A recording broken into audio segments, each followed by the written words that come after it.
Everybody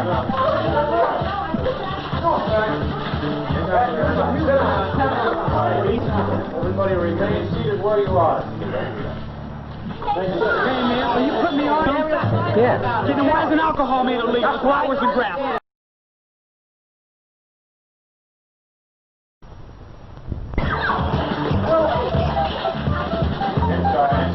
Come on, sit down.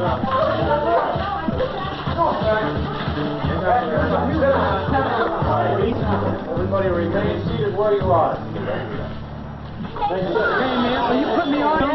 Yeah. Then why isn't alcohol made illegal? Flowers and grass. Like juice freak shit. Hangers and cirrhosis in the liver. Besides, grass doesn't have it for me like alcohol. Besides, that cigarette much worse. Right, man. As much as you want. There's nothing wrong with grass. Yeah. 1,000 times. You'll never go to harder drugs. Don't take any films of me. You're not going to use them anyway. Well, speak your mind then. Okay, I will. No one has the right to tell me what I can do with my own body, what I can eat, drink, or smoke. This is a free country, and no one has the right to take away my constitutional rights.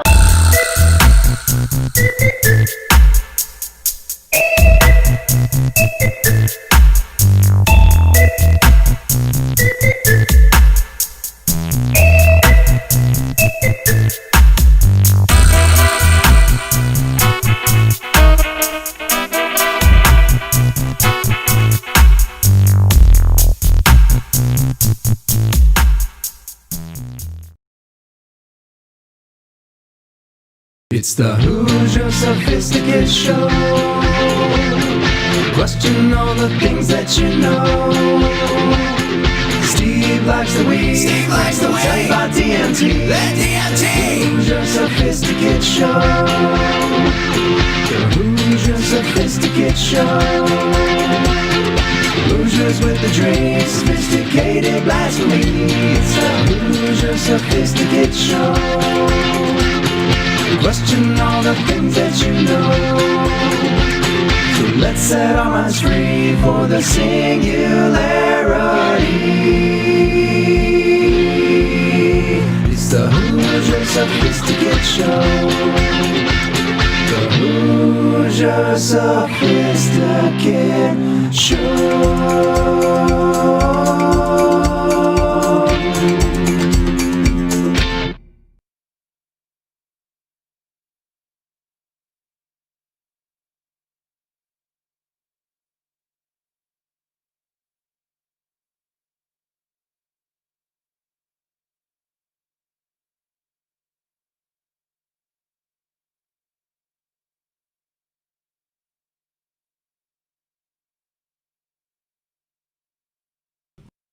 Go. Now we got sound. Welcome, ladies and gentlemen, non-binary, sentient, artificial intelligence, flora and fauna alike, to the Hoosier Sophisticate Show. Let's try and...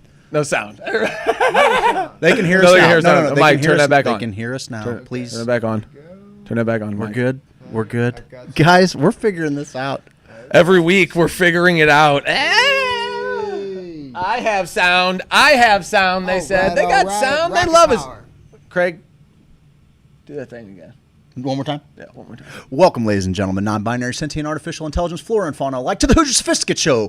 July 27th, year of our Lord, 2020. We're going to talk about the School of Unconditional Love tonight. We started that a long time ago. You started that, pal. Okay, I'll take You started that, pal. We started a Facebook page, and I kind of thought it was a dream. I was like, this is what I want to do. I just watched Orange Sunshine. Yeah. The Brotherhood of Eternal Love. Yeah. Got a little. We're going to touch on that just a smidgen in the psychedelic scrapbook today. Nick Sand is my dude. You were talking about a guy who worked with Nick Sand. Mm-hmm. They had a store in Fenton. Mm-hmm. They actually on the Loop. It was a giant glass. Oh, he lived in storefront. Fenton. He lived in Fenton and had a storefront in the Loop. Yeah, where they were making right on Del Mar. You could look right in where they were mass right producing. They were mass producing. That's LSD. St. Louis. That's good St. Louis history. I'm proud of that history. Me too. So that prompted me to start a group that was based in love, because I was listening to Duncan Trussell at the time too, and I was like, he had an episode about unconditional love and how you can use everything as a teacher. And I was like, what the hell? Okay, I'll give it a whirl. I gave it a whirl. It's changed my world since then. So the School of the Unconditional Love started as kind of a dream a foggy dream that I didn't really know. It felt good in the dream, but I couldn't see anything. Mm-hmm. And now what we have with the page in the group, buddy. It's been fun. Louise, It's man. been fun, and I feel like not only am I getting to experience personal growth and witness personal growth for so many of my friends and loved ones, but what we're creating together and what that's growing into is really, I mean, I don't want to say it's completely unique or unlike any other thing. It's just unlike any other thing I've ever been involved with, and it's refreshing, bud. Mike, do me a little favor, bud. Over on the side there, I want you to flip, because right out the gate, we want to get some people to tag some friends, Steve, because it's been a week, bud. And, you know. It's been a week. It always is a week. It's been a week. So I figured. Mike, we got any comments on there, too? Yeah, what do we have here? Go We ahead got and Grace break in Jones. with good Hi, comments. I Mike. can't see 'em. I see you back there. How you doing? Just the good ones. Missy, School for Unconditional Love.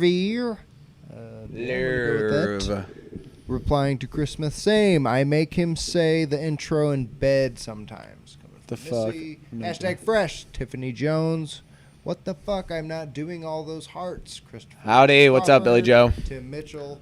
So, All right, we those got are it. the comments. Here's the deal. Here's what we're going to ask What are we people to doing? do What to are we giving away? start out- Why start are they out the game. tagging a friend? We have We're a always like, hell tag of a a friend. Do what we tell you to do. We Do have what a we tell you hell to of a do. partnership Do what we tell with you to Sweet do. Leaf Emporium.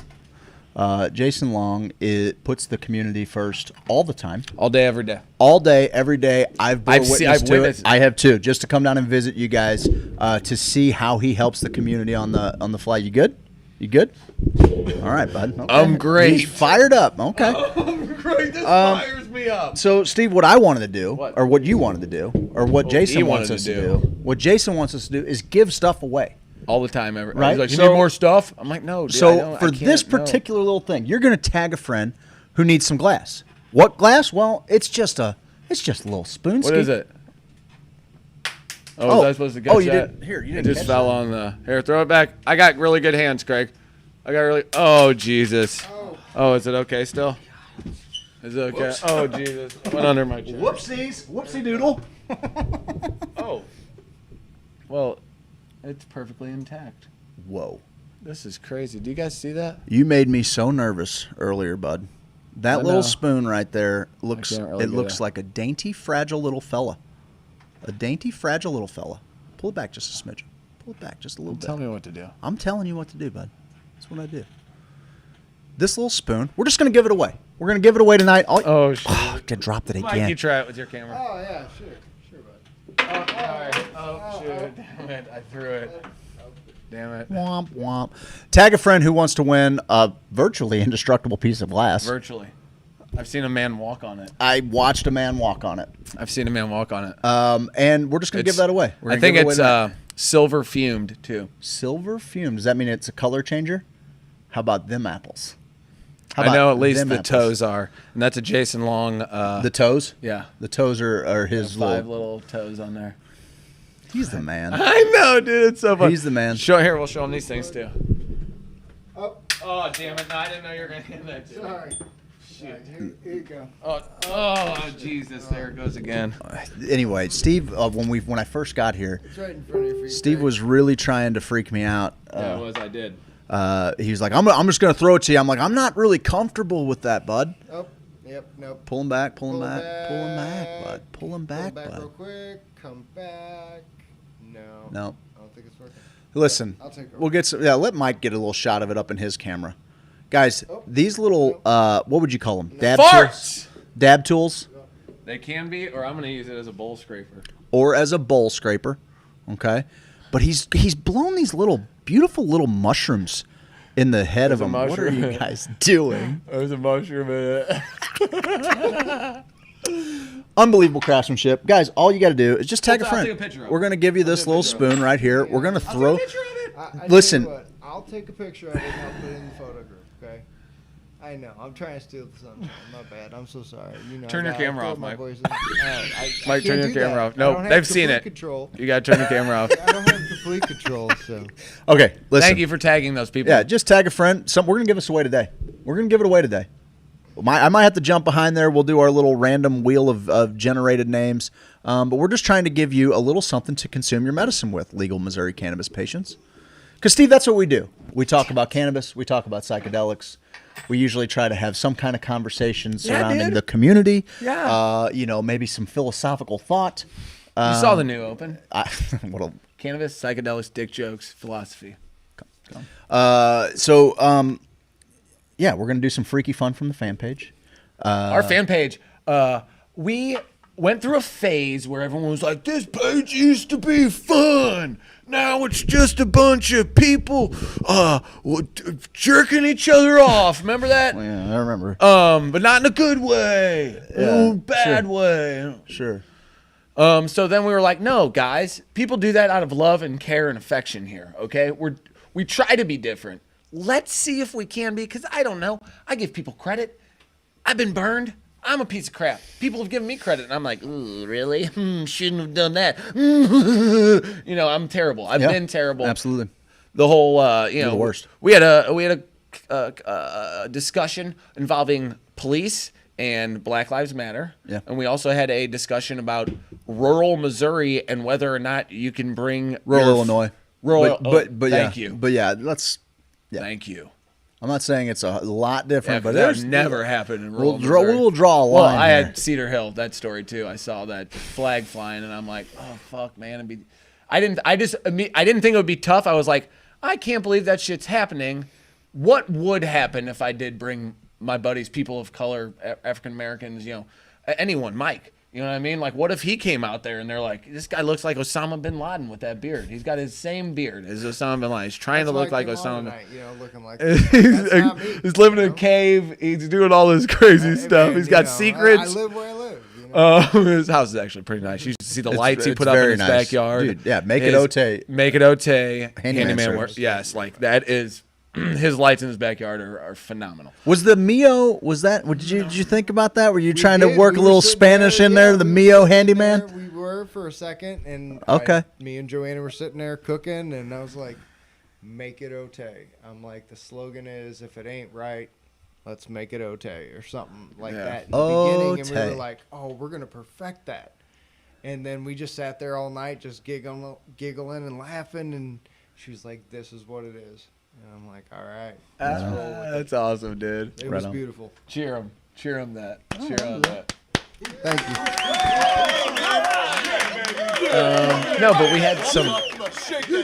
we had some tough conversations on the fan page, and I felt like our page reacted differently. I felt like I'm against groupthink and everyone kind of being like, this is how it is, and everyone should kind of just go by that. But because that's like the language of the oppressor and the people that I'm always fighting against. But what we've cultivated in the group is like, there are people who will chime in and say, hey, man, maybe try to look at this person with empathy and put yourself in their shoes, come from a place of love, and maybe try to listen to them, because I know this person and I know this person. They're both trying their best to be the best humans they can be. And it's like, we don't do that shit here. And we had an instance where someone was just being a complete asshole. And it's like, those people I seek out even more. I'm like, oh, I'm going to love you to death. Oh, you silly bastard. You think like your wedding in the woods, a couple of dark-hearted friends who are actually really good people, but are cynical. Say, fuck that shit, like the lovey-dovey stuff, and you got to them with your wedding. That's what I'm trying to do. The people I'm trying to get, like you say with the psychedelics, you're trying to get the people who are listening to AM radio on a weekday. Those are the people we want to talk to. Yep. And all of these different people have one thing in common. They think our show's kind of funny, or they all tune in to the group. They all we like had a conversation about it this morning. They have something in common. We'll all start there and see what happens, man. We were talking about two specific people who were on very separate sides, and we'll get to that. But of the police, how policing should be done, like both of them so basically writing out and posting two different narratives regularly that we've been at fundraisers together with, laughing, having a great time, the same fundraiser, coming together, raising money for the same cause, for the same people. That's what it's about. Differences, subtle differences are easy to kind of, work through, but also like having glaring differences, learning how to talk to one another with respect so you're actually changing people's minds, or at least opening up their capacity for empathy. Get them to think a little bit. Get them to think a little bit. Yeah. We're going to talk about that when we get to the freaky fun from the fan page segment, so we won't get too we have the big too announcement lost song? The big announcement beat? Oh, The we do. A big announcement beat. Hit it. Got a big announcement time. Big announcement time. Beat Street. Beat Street. Come on down Beat Street. Come on down Beat Street. Got a big announcement. Got a big announcement. Just listen up. You want to hear it? You want to hear the big announcement? You want to hear it? You want to hear it? I'll hear it. You can hear it. Big announcement. Big announcement. The big announcement is I'm going to try to rollerblade from St. Louis to Kansas City. We're going to try to raise 10 grand for backstoppers because I am a person who really doesn't get along with police officers that well on my day-to-day, just because the most I'm dealing with them is when they've pulled me over for some sort of I drive like a slow bastard, and sometimes I'm going 8 over on accident, and that's like, boom, gotcha. And I'm like, son of a gun. They're just that's what You really are. You are the guy that's driving the speed limit all worst, the time. Man. I've gotten 3 of them. I got a stop sign in my neighborhood one time, and I'm like, come on, guy. I know the neighbor who called on you. You would hate him. The guy who called the police asking He him hates to come. cops. You would hate. No, he's an ass. This guy, man. He's His just name like, is I take Dr. pictures. Slinger? I take pictures of Blue October. I take a bunch of pictures. The band? He's probably listening to this. That really Hate me today. Gee, that was aggressive. Hate me tomorrow. So when it comes to that, with the with the whole The tickets always come at the worst time. Man, I'm not trying to do anything bad. So my relationship with the police officers is like, man, why are you trying to hold me down? But that's like such a small scale. It's just me on my personal petty level. Like, I hate it. Yeah. That there's such a bigger thing going on with all of that. You know what I mean? Like that we can all, we're all learning. We're all learning all the time, Craig. We are always learning, brother. So listen, you said that you had this idea. You were going to come back from vacation, and you were going to freaking rollerblade from St. Louis to Kansas City, bud. Here's the deal. I need help. Lots. This is going to be the biggest trek we've ever done. This is going to be huge. Trying to raise 10 grand. I was doing the math, bud. 3 days and 20 hours is what they're going to say it's going to take. 3 days and 20 hours is around the clock. I need places to lay my head. I need little parks. I need areas that people can help pick me up and when I'm feeling down. I need the community. You need the little to table. Rally. Okay. I want the Rocky crowd. You said you might be able to. I'm in, bub. He's in. You gonna bike? I'll do something. Kessler said he's gonna bike. Watch your premium again. I don't want to see a loose meat sandwich you got going on down there. It's hamburger meat down there. I just want to bring people together. Tying back to that point earlier, that's the way I only feel and it ties the state together. And I can bring. I just want to simplify it as I'm raising money for the for backstoppers because I want a voice with those people. I want to get to our first responders and say, well, have you heard of MDMA? Have you heard of MDMA therapy? Yes, and I feel like I have more of a voice if they've said, yeah, you've done something for me. Yeah. You've carried my banner across the state. You've taken care of my fallen brothers and sisters. You've taken care of their family members. You've helped. You've put your wheels and legs where your mouth is. That's where I want to be. I don't want to always be the guy who's like, this guy's sitting on the road again, collecting revenue. I sound like a complete asshat. And I know some people will probably say, I doubt it in our group, but say, oh, you better raise money for them, raise money for Black Lives Matter or something too. We will. Yeah. We do. We raise money nonstop. We have something going almost all the time. The Funly thing right now for Nolan's Tribe of Cannabis Warriors. It's for this piece right there. Boom. Every $5 you donate is going to get you a chance at this pipe from Brian Clark, this custom piece. This thing is sweet. It's got a little cannabis leaf stamped right there in the head of the bowl. Every $5 you donate to Steve's Funly. It's up $269 right now. We're going to donate all of the proceeds to Nolan Tribe Nolan's tribe of Warriors for Cannabis. Yeah. And they're doing big things. Another I love them. successful Follow them on nonprofit. Facebook, yeah. Absolutely follow them on Facebook. Great Tag 'em. people. Amber. Tag 'em in this. Hedrick Someone tag Tidwell. them in this. Rachel Tag Crawford's them. a part of that. I know Josh Loftus was a part of that. So, guys, a great crew of people. Nolan brought unbelievably positive attention to cannabis as a medicine. Attention that, unfortunately, nobody can really bring without being really up against it. Like being at death's door. And that interaction, if you haven't seen it, I implore you to go check it out, because you see a couple of police officers just doing their job, understanding. You see it kind of click in their brain where they're like, what are we doing? Well, at one point the guy goes, "You're going to use drugs to cure your cancer." Like, right. Total asshole about it. Like, you know, and but- Nolan very succinctly and with a powerful voice said, that is my last day's bag. That I am owed that. Yeah. I am owed that. I'm allowed to die on my terms with grace. And it's one of the most moving things you will see about cannabis as a medicine. And I mean, I was sitting with my brother on my back porch the other day. It was 7 years ago on Saturday that my dad was getting. My memory was Dad's getting rushed in for a CT scan. You know, thoughts and prayers, whatever. That was when we found out he had cancer, and it might have been too far gone. And again, I wish I knew a lot more about RSO, about fecal oil, about edible cannabis in general, considering the location of his cancer. But cannabis was still a huge help in my dad's final year. The quality of life it gave him, the ability to eat again, the being able to sleep, a little release of the anxiety, all of these things came as so Nolan's story hits home with me because I have been affected, and I think most cannabis advocates have been within 1 degree of separation. There are people who are always like, man, it's on a libertarian level, on a sovereignty level. Yeah. We're like, hey, we should really be allowed to do whatever we want to our bodies. Like that's fair.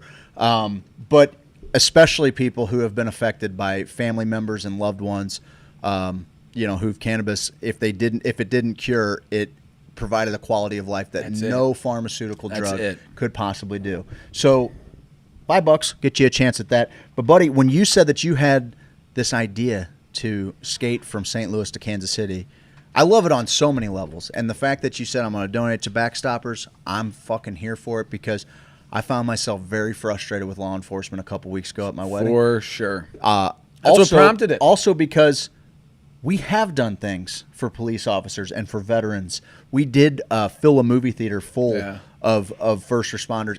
And by the way, the people that went that were first responders, I think they had their eyes open. A lot of them had their minds changed. A couple of them came up to us at the end and said, totally. Wow. So, you know what? Hey, if that's what it takes, if the idea is, I said something a couple weeks ago when I was all fired up, if they don't want it to be us versus them, then God damn it, focus on being us. Well, that goes two ways. For sure. So guess what? You're one of us, and it's kind of our MO to take care of one another. That's what we do. Now, if you want to do you want to reciprocate? Do you want to try and understand? Lisa Rourke at Cassville Dispensary, they hosted a bunch of law enforcement to learn about the cannabis law. Like, that's what's incredible, is the day that DHSS put all this through, the day that the state of Missouri voted for this, the first thing that should have happened was a sit-down meeting that says, hey, a large percentage of our arrests throughout the state are based on this plant, and here's what you guys need to know about it now. And there's been some really good, Jason challenged me to think a little bit differently about how we speak about cannabis and things like that. And it's stupid, the games we play with social media where we can't put cannabis or CBD or anything like that, but we can write hemp. But in reality, so many people that aren't hip to cannabis, they've been using hemp seed oil or something from Bath and Body Works, some kind of lotion that have no cannabinoids in it. They don't understand it as the medicine that it is. The reality is that the CBD that we're using, these full spectrum hemp oils like Native Hemp makes, which is the best that I've ever had, 1,800 milligrams. And I've kind of come to this conclusion that if you're really trying to have CBD make a big difference in your daily routine, you got to be at 1,000 plus. You got to be at 1,000. And you got to be hitting it at least daily or every other day. Somebody posted about how it needs to become a part of your system. So it might take a week, 2 weeks, up to a month to where it's starting to regulate your endocannabinoid system. So, cannabis oil. But it's cannabis oil. They have to say hemp. To not make this any more confusing than it is, it's cannabis. Yep. Cannabis sativa L. It's just low THC. It's got a lower cannabinoid count. Yeah. And then when you start to realize that, then you open up this debate about, is the smell of cannabis reason for probable cause for search? Not really, because there is a whole spectrum of cannabis medicine that you could be using that is entirely legal to use, and it smells the exact same. And unless they have a way to test it on the spot, it can't be probable cause. It can't be probable cause. Yeah. So anyway, that's. I don't want to throw those out are the conversations I want to have, and those are also things that will shake out in the court of law. For me to say that, like, please don't, please don't hear me saying, "Oh, I'm gonna go." But in reality, the logical deduction from all of that. Don't take our word for Look any. This guy's wearing tie dye again, for Christ's sake. You got the tie dye beat. Wearing tie dye, swirling with tie dye, and colorful with rainbow tie. It's wonderful, got a rainbow tie. Wonderful, got a rainbow tie. Come on down Beach Street. Come down Beach Street. Yeah, so that's kind of what's going on in the world. What's going on, dude? You are an inspiration. Shit. My brother and I, I'm serious, dude. My brother and I were sitting outside the other night. We were talking about it. We were doing the math on this, and we're like, sure. Is he? Yeah, go ahead. Go on, Mike. You're running the show back there, bud. Do what you got to do, baby. Don't do anything we wouldn't do. Yeah, don't do too much. The idea that I love how you put yourself in the middle of situations that have no other outcome but to affect some kind of real change, real heal in whatever perceived divide that we have as a society, man. I think it's fucking awesome. And I think, I thought you were crazy to rollerblade from Jefferson Barracks to Scottrade. We're gonna have to double that every day. We for are like 5 days. You're talking about what, about 240 miles from here to there? I think so. Okay, so 240 miles. What do you think you rollerblade at? 10 mile an hour? Oh, buddy. Ooh, maybe on a bad day. Once we do that, You got to I'm going 17, 18 on flat surface. Yes. I'm going 17. like a cheetah I'd say in 13, spurts. I'd say 13, What? How fast was the scooter I'd say going? 13 to 20. The scooter was going 15 miles an hour. That's With what me? I'm saying. That was when you were ripping on it with That your was at wheels to the side. Was, what's the top speed on that thing? 15. No, it wasn't. Yeah, it was. No, it wasn't. Yes, it was. That was in the slow You zone. both went fast. No. 15. No. It throttled us down to about 5 on the slow zone. I think I'm not trying to 20, fucking discourage 18, you here, bud. 18 or 19. I was going faster. I think you got the 16. I was at 14. I was capped at 14. No, I can probably go about 9 or 10. Right. That's kind of. I need a landing point in Kansas City. And does the Katy Trail go all the way there? Yeah, sure. It goes all the way across. Yeah. Does it? Yeah, sure. Because I don't want to be on 70. I don't want to take 70. No, you do not want to be on I-70. I don't want to take 70. Katy Trail goes all the way to Springfield. You want to call a hot route? I could skip. Like 180 miles to Springfield. I'm looking at it. It's 246 miles. 3 days, 20 hours to walk. Wait, what? 3 days, 20 hours. That's straight. That's not stopping. That's not stopping. That's straight through. I know. I'm just gonna need rest and little snippets. Okay. I think I could stay up the whole time and be real weird by the end of it. I mean, could you? Potentially. Honestly, I'll get real weird. I'll bike with you. I would like a Rocky type thing. I mean, I don't need anyone, obviously. I don't need anybody. But I would love if people would join me along the way and stuff. That's why I'm just trying to have fun. Getting stronger. Falsetto's working today. I'm feeling it, buddy. Got my Andy Gibb working. Get down, baby, when you go down, and then you get down to school when you go. When do we have that other thing? What was our other thing on there?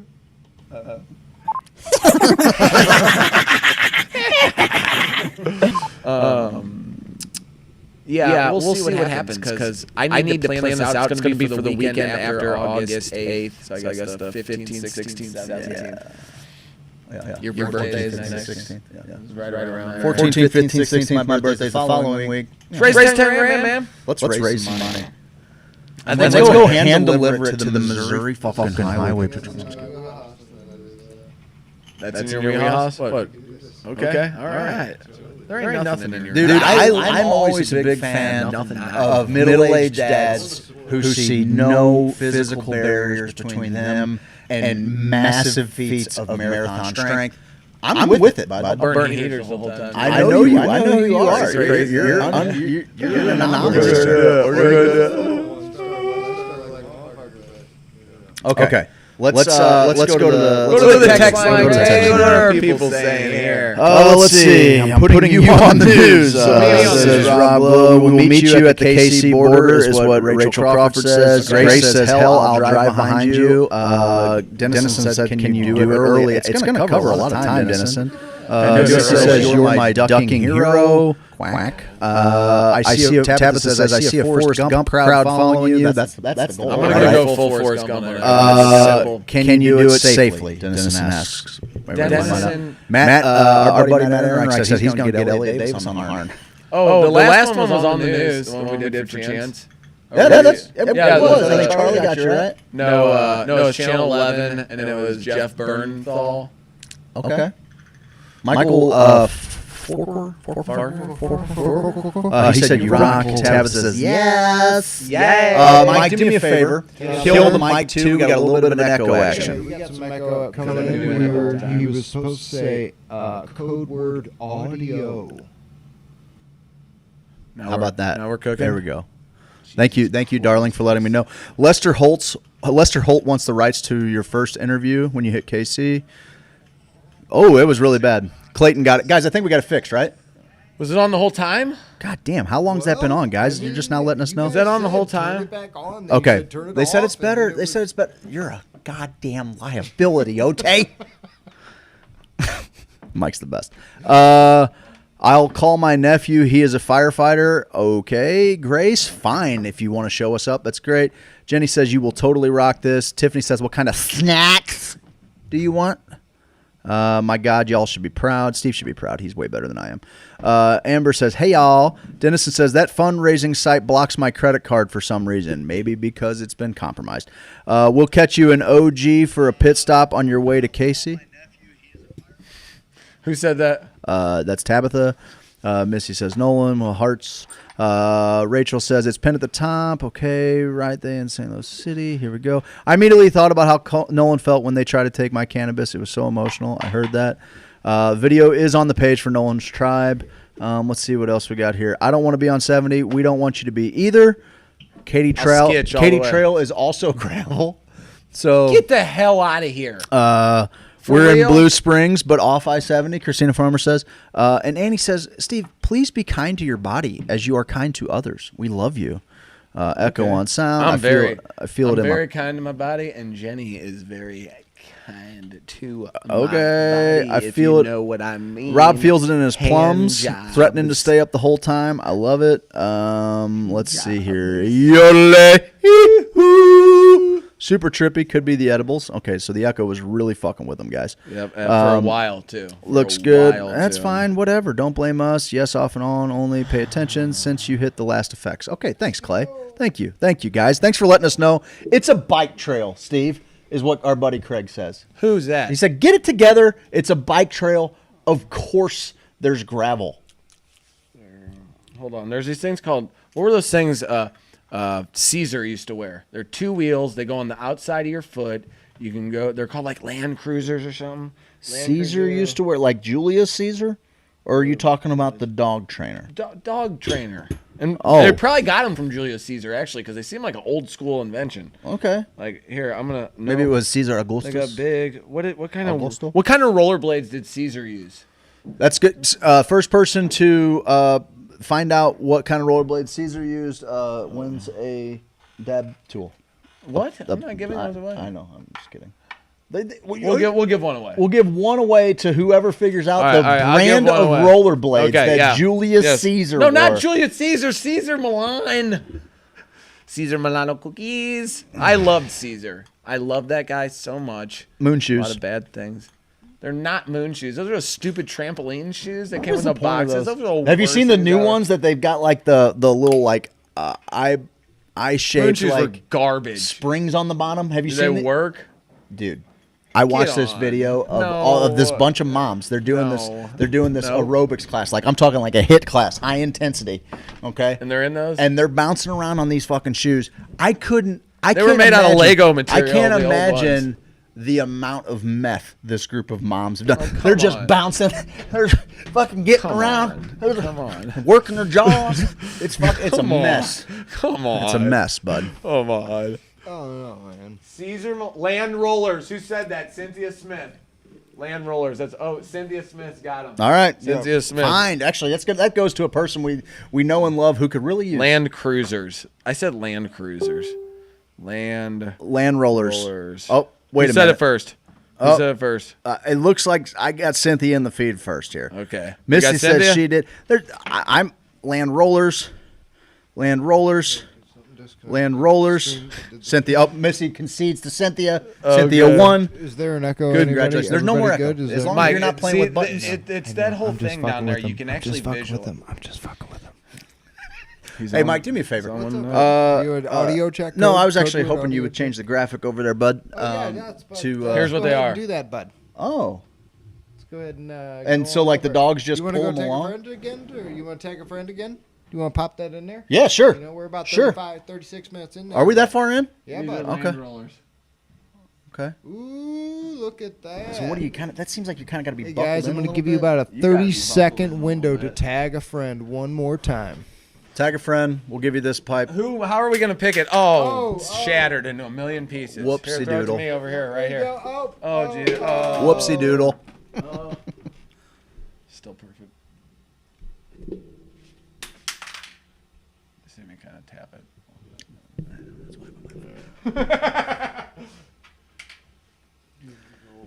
Yeah, go Look ahead. Skip at one it. more. Go ahead and look at it. Look at it. Hang on.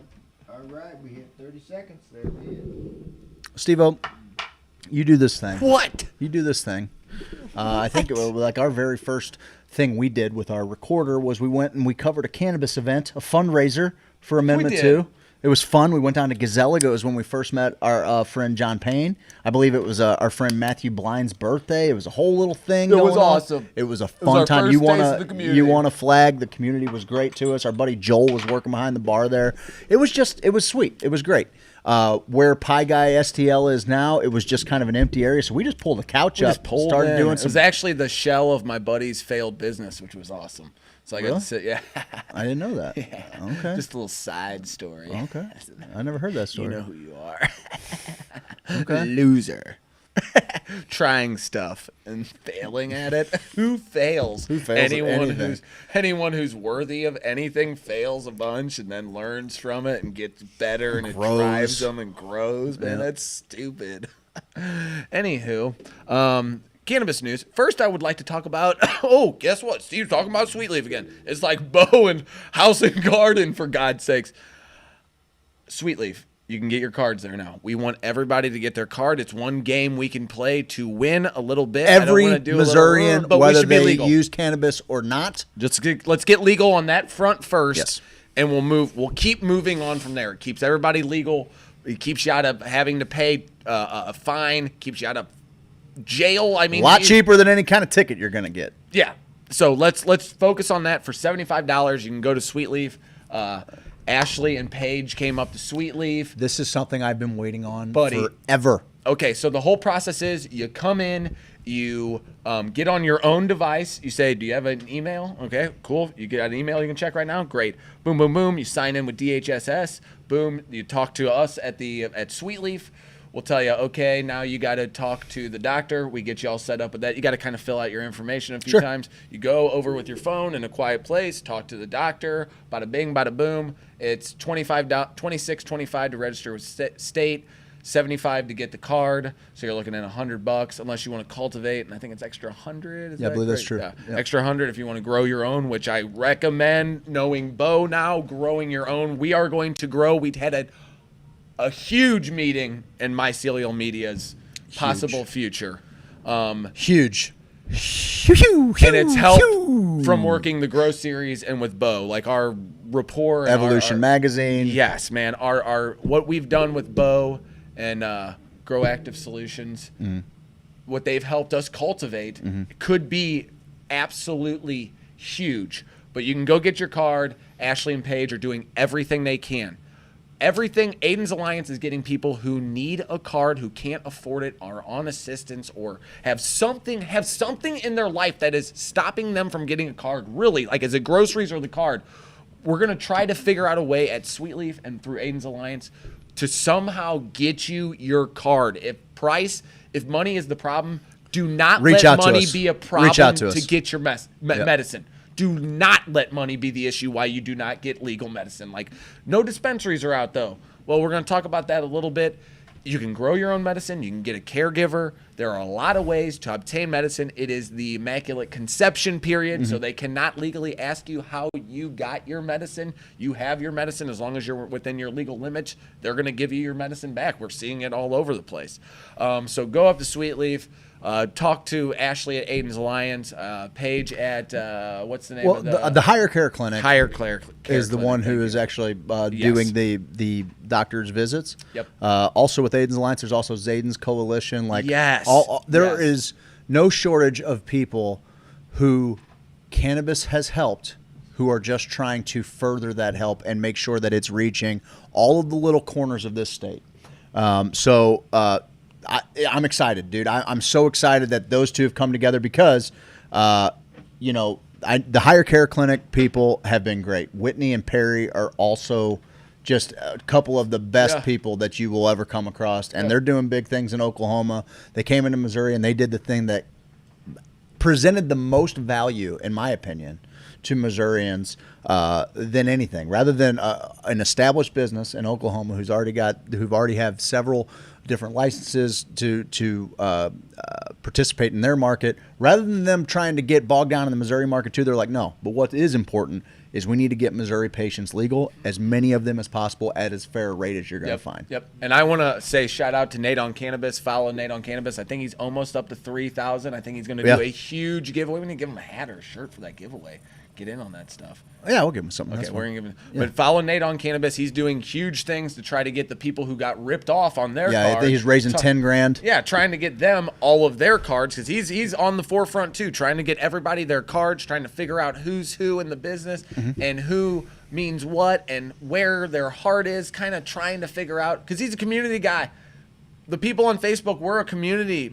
We're community folk. We're family folk. Like, we're the people who are pulling the strings are not necessarily showing themselves on Facebook. They may be watching what's going on, but they are not the people on Facebook. So we need to be diligent. I asked a question on Facebook. Why will you, Mike, Craig, will you guys go to dispensaries? I will definitely go there like I did in Colorado. Oh, yeah. Forgot about that. So I will definitely go there. Yeah, I know. I got to give up that glue. Anyways, I've been to the Colorado ones, and the prices compared to there, knowing people who live here take trips and time to go out there because it's cheaper for them to go to Colorado than it is to go to Illinois, I will definitely give it a try and step foot inside, see what's going on and how much things are. But I do not think I will rely on it. Will you go to a dispensary? I've never been to a legal dispensary in any legal state. That's not to say that I won't. We have friends who are, who I know their hearts are in the right place. They have been putting patients forward. I will go to their dispensaries. I don't know how often I will frequent them. There's still this piece of me that has a hard time paying the state. Like our buddy Marty Radel said, I have a real hard time paying you taxes while you're still locking people up for it. You've essentially acknowledged the fact that this is a viable medicine for a lot of people. Many of the people that are in jail right now were the only avenue to provide that medicine for those people. And you've now acknowledged that medicine's been helping and can help, but you still have people in a cage making furniture and shit for you for pennies a day. I have a little bit of a problem with that. I will support my friends' businesses, but after a few of our stay-at-home grow series with Bo and talking to people like Josh Loftus, George Nolan, and Jake Treacy at Rooted Organics, guys like that. Like, I've also been apprehensive to have a grow at my house, so I'm going to figure out probably a locked space off-site. You got a nice little basement. But anyway, there's been a few things, but those guys and gals, even like our friend Andrea Miller from back in the Project 422 days, she's been growing legal grow for a long time, and she grows some of the best looking buds I've ever seen. So these people have, I guess, it was really Bo that really pushed it over after being able to sit down with him and him explaining hydroponics, things like that. That I'm like, I can do this. And it's crazy and not the to. auto flowers now. And it's crazy not to. It's like crazy not to. If you use cannabis, like, it is like probably a really healthy hobby to have, right? I definitely think so. You know exactly the process that's going into your plant that you're going to use as medicine. I think that I'm excited for it, and we won't make maybe we won't make an announcement yet, but we have big plans for what maybe we're thinking about doing with our home grows. Oh yeah. So we'll break that out a little bit later. But as far as going to dispensaries, I will. I'm fortunate enough in my little rural area that I live in that the guys that want a dispensary license are guys that I really dig. The North Medical Group, the Volner brothers, our buddy, I think John Hunt is on that team. I'll visit that one. I will visit them. They're in Hillsborough and Peevely. Route 66 is our friends of ours down in Springfield, so that gives me a spot in kind of my two home bases. Okay. And I'm sure our Kansas City friends will also turn us on to some people out west who are doing all the good stuff. So I'll go in, I'll check it out. I'm not big into edibles and concentrates, so for a lot of people, I understand why they would go to a dispensary for those manufactured goods. Yeah. Not really my speed when it comes to cannabis. I'm more into flower, and at that, you're gonna want some high potency edibles. Yeah. And at that point, if I can essentially, if all I'm really into is flower, then I can actually provide that for myself. You're good. It's all good, man. Okay. Good CBD, by the way. Great CBD. Great CBD. Okay, so the deal is I will go to a dispensary. Steve, will you go to a dispensary? Yes, Steve, I will. Okay, next question. How will you? And let me say this real quick. I'll intertwine both these stories real quick for us. Okay. $54 million. I think that's in my notes over there. Stop me if I'm wrong, but I believe that it was $54 million Illinois has raised. It's on the page probably before that, maybe, or no, is it? No, it's on that page. You're right.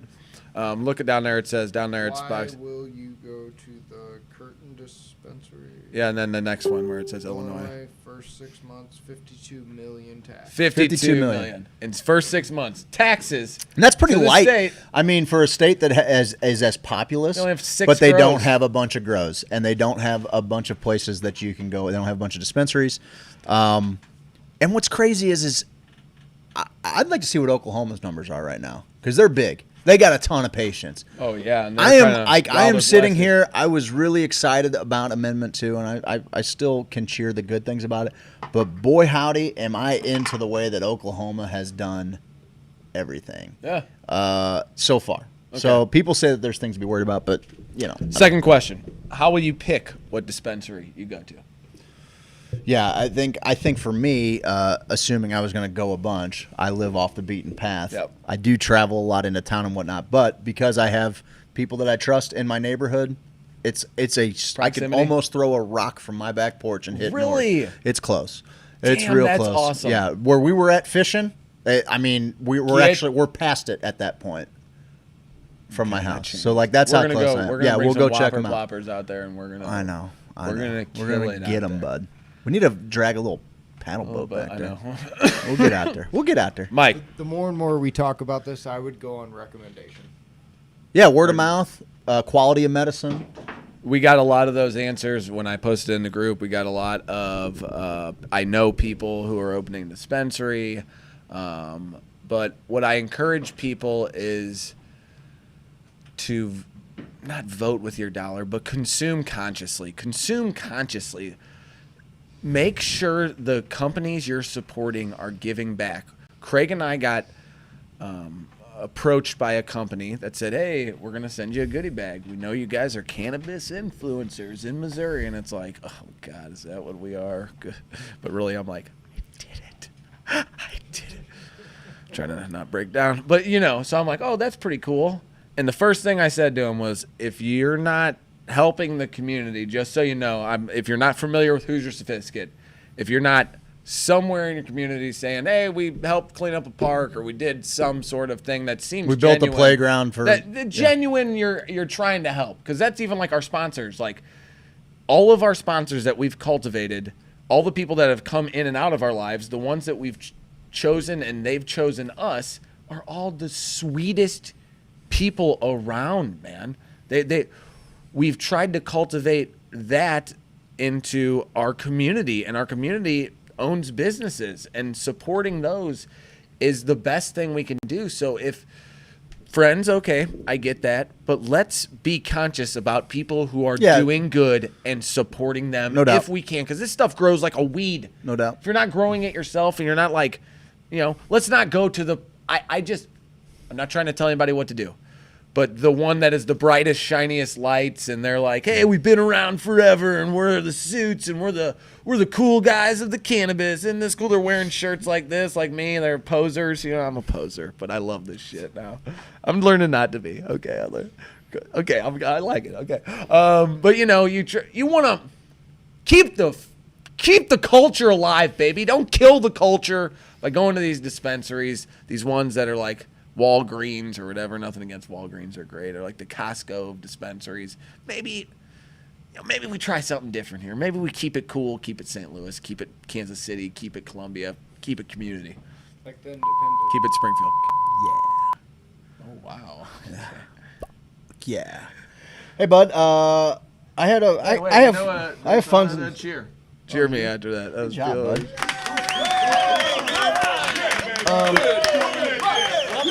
I've really been enjoying your new commute to Sweet Leaf. I stole your gig. No. You didn't steal my gig. We can't get enough of that stuff. But you said we had a pretty funny one the other day, and you surprised me. But a lot of people thought this was like a planned out deal, but this was not. This was not planned out. We had a lot of fun with it. Listen, guys. If you don't know, every morning, or not every morning. I used to be every morning, but every now and then, I'll go live on my way into work or when I'm on a drive, and we'll just have some thoughts for the day. And sometimes they're great, and the more and more people participate, they get to be funny. Otherwise, it's just the ramblings of a madman shouting at people in traffic. That's my favorite anyway. I had to go down and meet our buddy Brian Kessler. Shout out Spanish Society Outreach. He's a gem. He's a real gem. He's a Raider, man. 7107 Michigan Avenue, Michigan and Blow. I mean, he's a piece of It's been a Hoosier garbage, headquarters for us for some of our most favorite events. We've got Hoosier Prom coming up there on the 29th. August 29th. We've got Hoosier Prom. We've got our washer tournament that Brian and I have been doing since my dad got sick. So 6 years, 7 years. We've been doing a washer tournament. We've raised tens of thousands of dollars and just given it to people in the community. And we're going to do that on September 26th. If you can make it to any day, we have a lot of fun all the time, but if you can make it to any day, it's a good day. That day is as fun as you can have. You like to throw some washers? I missed it one year and I was hard. You like to throw some washers? Come on out and throw some washers. Do you, bud? Bud, I'll tell you what I like to do. Chuck-a-luck! Chuck-a-luck. We'll be chuck-a-lucking all night long. We're going to raise a bunch of money. There's going to be silent auctions. The beers are flowing. It's usually like $30 all you can eat and drink, and we raise a ton of money. There's 50-50s throughout the day. It's a blast. So anyway, Bring the kids. We've had a nice, totally kid. Bring your children. There's 1 million children there. Bring the kids. All witnessing a bunch of Power Hoosiers drunk. It's great. I stay sober. I'll babysit. I do. He does, kind of. I do. Kind of. I have. You do? Yeah. Why? My kids have never seen me drunk. Hey, it'll be Annie Matter's first prom ever. It's all of our first proms ever. No, that's not true. That's not true. What? This is your first prom. Oh, yeah, I forgot. Anyway, our buddy Brian, so I was supposed to go. Salt in the wound! I was looking for a particular box that didn't make it home. Oh, I bet you're looking for a particular box. From the camping trip, and so I would be looking for a particular box. Am I right, Michael? You found one box? I don't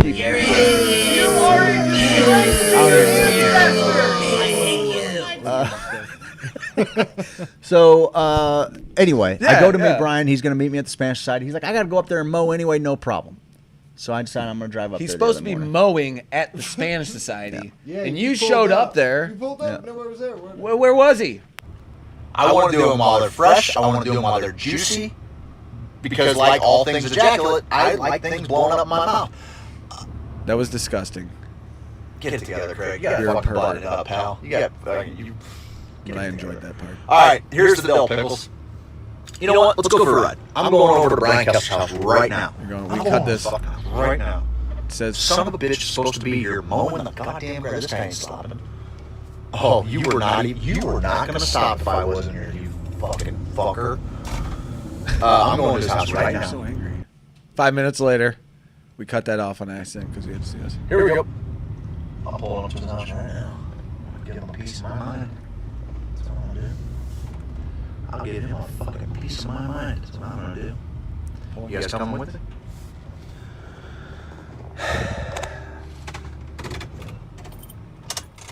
Here we go. Good. We're going to do it.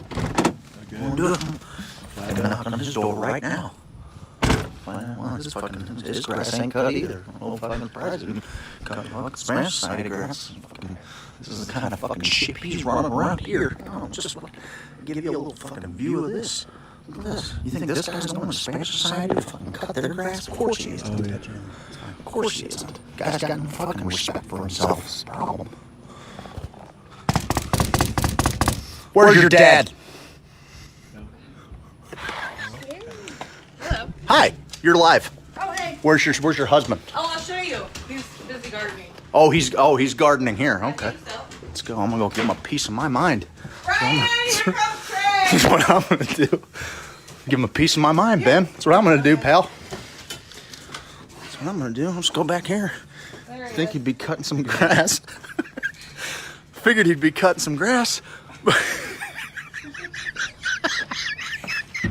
How's it going, folks? Oh man, look what you got here. You got some. We got some What you got growing there, bud?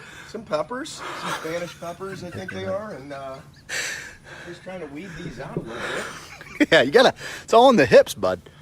These right Look at that piece of Ooh, man. that's a. I like the way you. That's how you handle a tomato. Look Here, at those. get in there. I'm giving it a look. Look, there you Sometimes go. it's all you can do is look at it. This one's a little bruised up from last night. though, Naturally. so- Yep. But we're doing good here. Steve says you're growing a cucumber. Yeah, well, the harvest has been plenty this year. Laborers a few, but we're good. Got some ghost peppers over here coming in. Ooh, ghost peppers. Yeah, got them right here.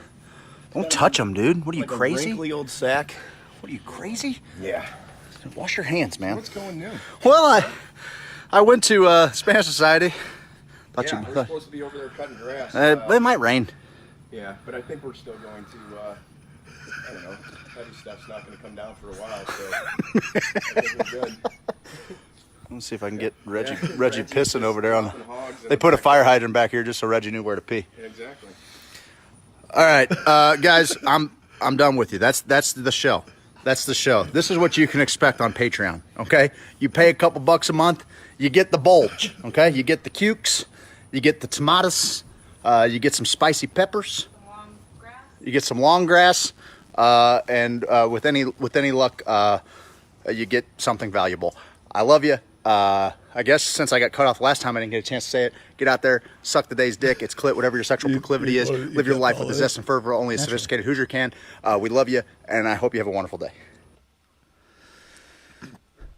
Dude, I love these guys. I love these guys. I was I love these guys. I was Their having a mics little- are off. Nope, they're on. I was having a little drive, and I really didn't know what to expect. I was just gonna go drop in on Kess. You pulled a little producer wizardry there, and I realized it as I stepped onto their back porch through the kitchen. I caught a glimpse of them. You can see it in the camera if you look I close. catch a little glimpse of them, and when I got outside, I flat out broke. That was some of my It was favorite fucking shit. awesome, dude. It made my whole day. Like Thursday, I was laughing I to was myself smiling all day. Ear to Brian plays ball, man. Brian's a good time. He is, man. Hey, we are Garbage human, but great 52 time. minutes into this thing. already? I know. What do you guys think of the show? I know. So You guys far? having fun wait, yet? I don't care. Hit him with the break beat. Hit him with the break Hit him beat? with the break beat. Which one? Skee-lity bop-a-doo. Going to the break. Skee-lity bop-a-doo. Commercial. Beat-a-lity bop-a-doo. I don't know if this is actually playing. Beat-a-lity bop-a-doo. Don't know if we can just hear it on there because the other one might be off. The mic too. Take us to commercial.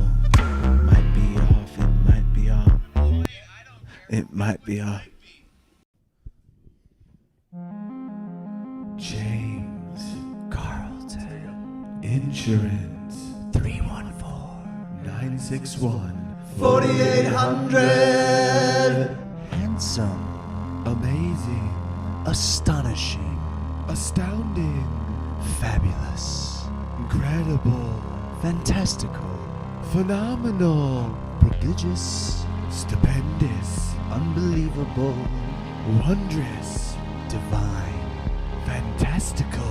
No, seriously, he's fantastical. You got a house. Go on and get it insured. You got a car. You gotta get it insured. You got a life. Go on and get it insured. CarltonInsurance.net. Fantastical. Stupendous. Fantastic.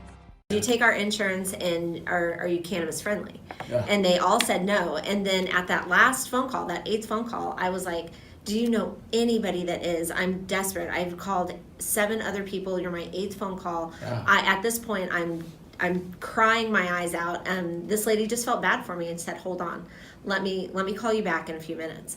And they called me back and they said that they would take him, but under a certain amount of conditions. And the main condition was that if they felt that cannabis was not working for him, then they would take him from us and put him in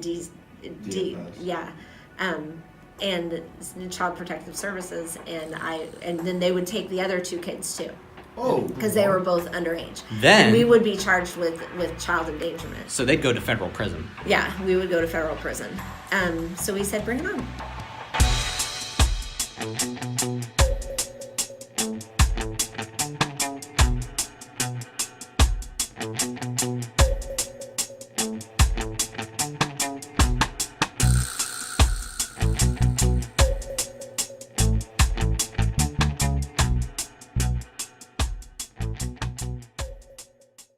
Come to Privilege, I got good fries.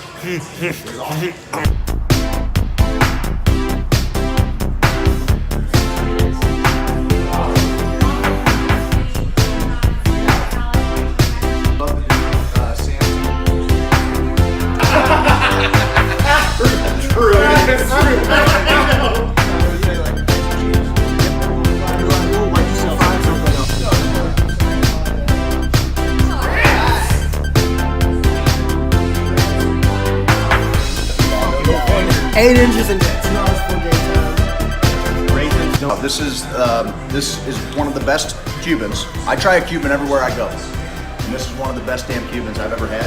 And we've got a little white cheddar mac here with a little cracker mac.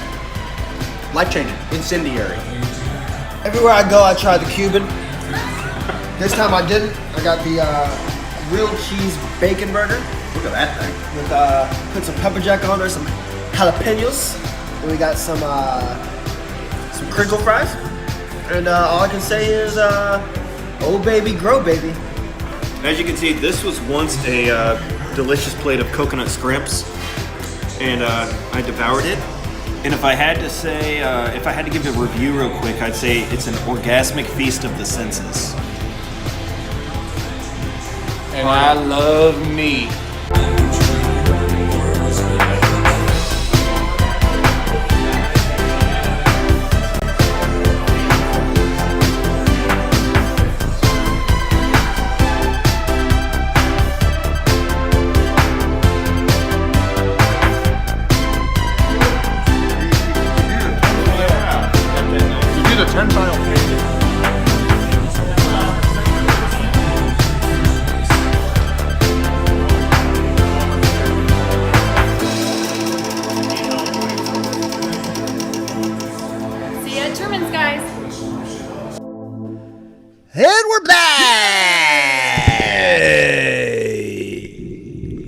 What's up, everybody? Congratulations to Brad Packer. One, big news, learning the ukulele. Two, slightly less big news, he had a baby. He had a baby. Congratulations, Beautiful little baby, but learning the ukulele.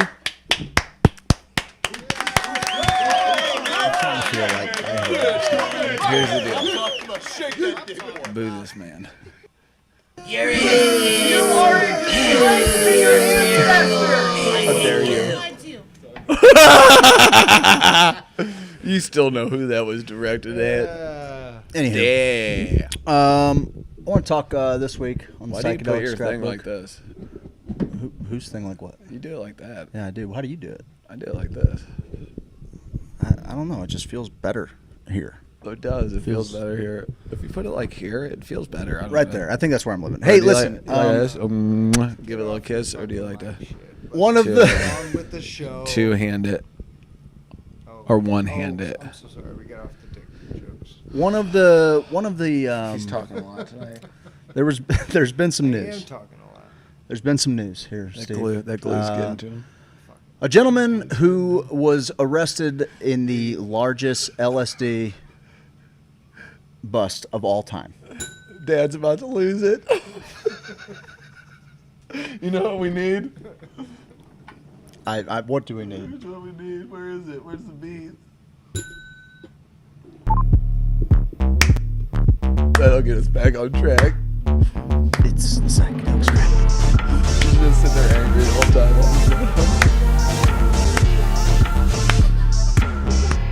Okay. You talk about cannabis on the show quite a bit. I like to talk about psychedelics. You do. It's fun. It's a fun topic for me. He's addicted to them. I'm not addicted. They are anti-addictive. But He's there's addicted been to some mushrooms, folks. There's been some big news. I want people a little bit of a taste here. Tell me the story. William Leonard Picard is one of two people convicted in the largest LSD manufacturing case in history. Jean-Luc? In 2000, while moving their LSD laboratory across Kansas, Picard and Clyde Apperson were pulled over while driving a Ryder rental truck and a follow car. The laboratory had been stored near a renovated Atlas E missile silo near Wamego, Kansas. They were busted. Let's see. He was busted and was given 2 life sentences. 2 consecutive life sentences. On July 27th. What did he get caught with? On July 27th of this year, Picard was granted compassionate release from federal prison 17 years later. This guy was a Harvard professor. He was one of the prolific drug researchers of the 80s and 90s, working with the U.S. government. He was a apprentice to Alexander Sasha Shulgin. If you guys have seen the documentary Dirty Pictures, he's the guy who basically rediscovered MDMA. He wrote P-Call and T-Call. Alexander Shulgin, check him out. Awesome. This guy worked underneath him. About 22 years ago, doing drug research, he recognized this chemical fentanyl and carfentanil and said that they had the potential to cause a massive epidemic among the world. When was he saying this? 22 years ago. In 2018, there was an opioid epidemic that was declared, with fentanyl being the primary danger, the fentanyl epidemic, the opioid epidemic. Give you a little bit there. Can't safe. Test your drugs. He was a deputy director of University of California at Los Angeles' Drug Policy Research Program. His father was a lawyer. Mother was a fungal disease expert with the CDC. Your mother is a fungal disease expert. He worked with a group of LSD traffickers known as the Clear Light System in the 60s. Contributed to LSD chemist Nicholas Sands' legal fund following Sands' arrest. And reportedly had a background manufacturing MDA as well. In 1988, a neighbor reported a strange chemical odor from his shop. Odor? Federal agents arrived to find 200,000 doses of LSD and Picard inside. He was sentenced to 5 years in prison. In 94, he enrolled at the JFK School of Government at Harvard, focused on drug abuse in the Soviet Union, where he theorized that the booming black market and many unemployed chemists could lead to a flood of the drug market. That was when he also found out about the fentanyl. So he had laboratories kind of all around the country. He was never in one place too often. He's in Aspen, Santa Fe, in Kansas. Aspen. And he worked in a network with, he basically came to know these other LSD chemists. There weren't very many of them in the 60s at that point, and early 70s. And so Jerry Garcia hosts a meet and greet. Excuse me, a meet and greet at his house. Just kidding. It was kind of a symposium of sorts for LSD chemists, and a lot of, relationships were made there. Wink, wink. I want to fast forward because I'm going to do a full in-depth thing of this. It. It's a pretty cool little story.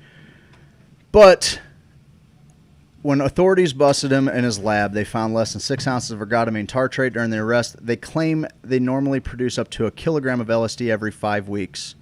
That would produce approximately 10 million 100 mic doses. The DEA claims it'd be worth around $40 million, but he never sold anywhere near the street or retail value. Paid about 29 cents a dose is what everybody. How old is he? Paid He's out.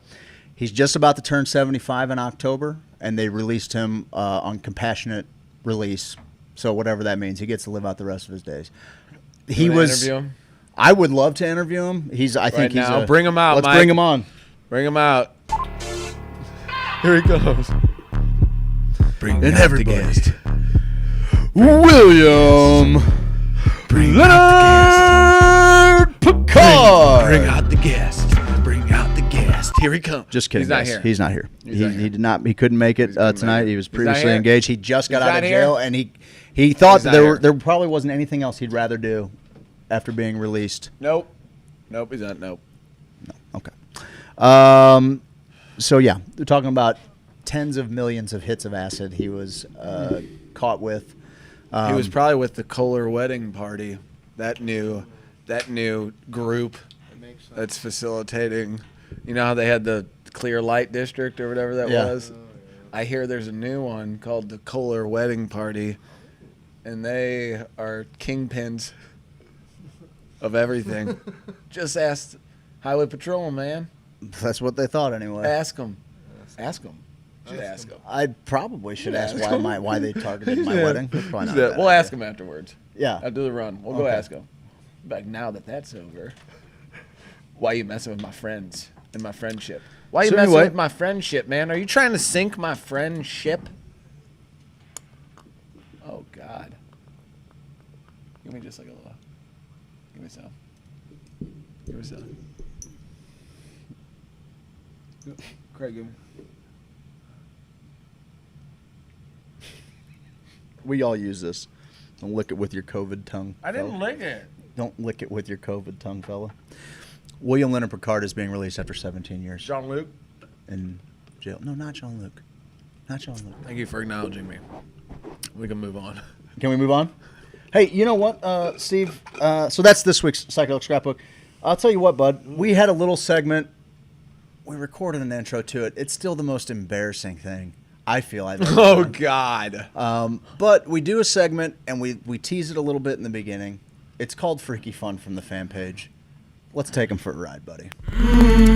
Hey, it's the Hoosiers Facebook group. Sophisticated Hoosiers. And we like to talk about love and other stuff that helps us, but mostly it's about cum. Most of the memes are about cum, but then we try to make your life a little brighter. Look on the sunny side, man, and then grab your lighters and smoke some of that weed. Do that ketamine, cause we're talking about the things that you love. It's not a sex cult.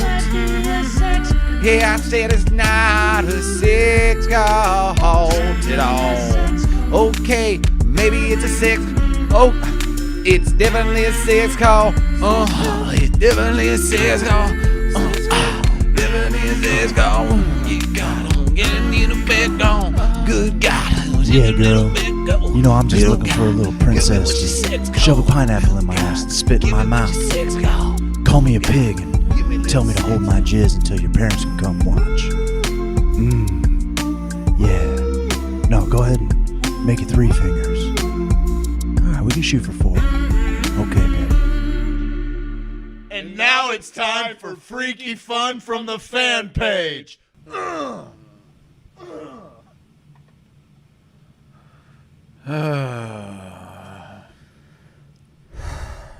proud of us. Our growth is really what you can tell in that. That's the deal. It's You just see growth. I hope our moms never see this. Okay. I have a bone to pick with someone right now. Okay, on the text line, we got Steve. Holly says, Steve just keeps picking that highway patrol scab, laughy face. Ha ha! You want to hear a funny story? We caught up to old Holly on the river, okay? We were like, did you happen to see the cops and what happened? Because Mike, again, like went into full motorboat mode, held the back of the boat, kicked his legs, got like a rooster tail up in the air. It was the most magnificent thing I've ever seen. Holly's like, yeah, I saw him. I whipped my Hoosier Sophisticate shirt off as quick as I could and was like, I don't know. Collar wedding? I'm with the monkey guy. I'm with the domestic dispute happening up the river, not with the Kohler group or the Hoosier Sophisticate. How dare you? When the shit hits the fan, she's immediately going to whip off all of her stuff. I can't say I didn't think the same thing. No, yeah, I can't say I wouldn't blame anyone for doing that exact same. I would do the exact same thing. So I will never blame anyone for.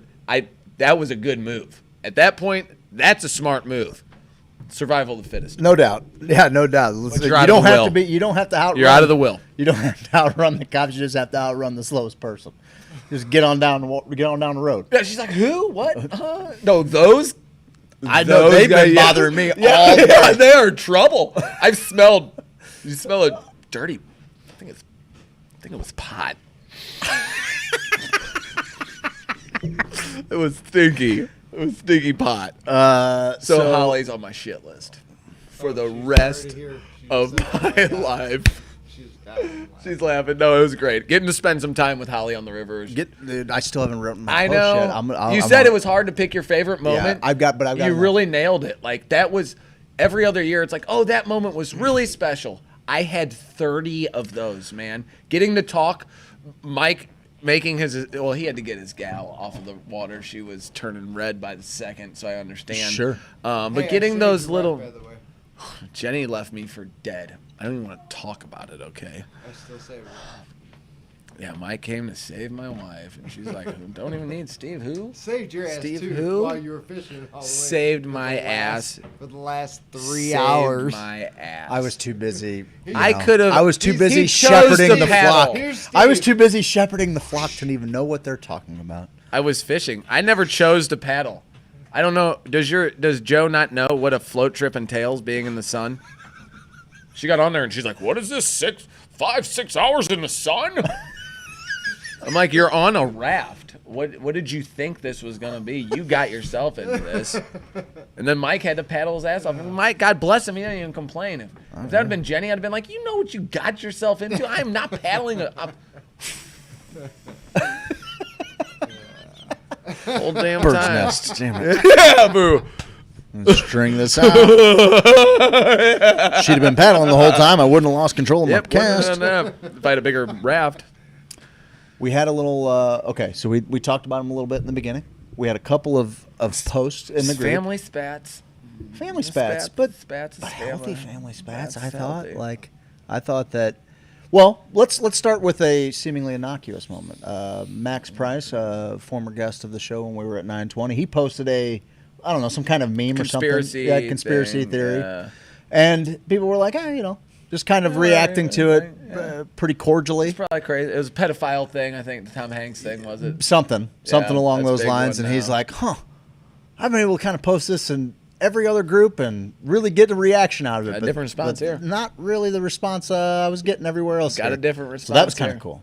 That's the coolest. It's really cool. That's the coolest. Like, it's working. Look at me like a real boy for 5 seconds. Hey, Craig, look at the camera like a real boy. You can make your nostrils flare? Holy crap. What's wrong with your face? I Dude, gotta how many move- muscles does it have? What is going on with that?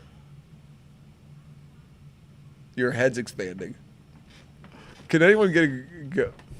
Can we do a close up? Here. That's Close-up. the. Oh my God! What's wrong with this face? No, No, we don't look, have it. no, My, Mike. God damn it! look, God damn it! Okay. Nostril, ear. This is eyebrows. Yeah. Anyway, weird. Right? boo. Okay. Are they gonna fucking cheer for me? Oh, I hear that boo, and I'm just like. Okay, go on. I don't remember. Oh yeah. So, a They buddy of want to hear ours- the fan page song again. A buddy of See the ours video. right now. You know, obviously there's a couple of national discussions going on. One being with the overtly aggressive arrest techniques that our police forces are using around the country. Another one being actually that's tied to that, especially, but it's even bigger than that, is the Black Lives Matter movement and you know, minority communities being marginalized by law enforcement, especially.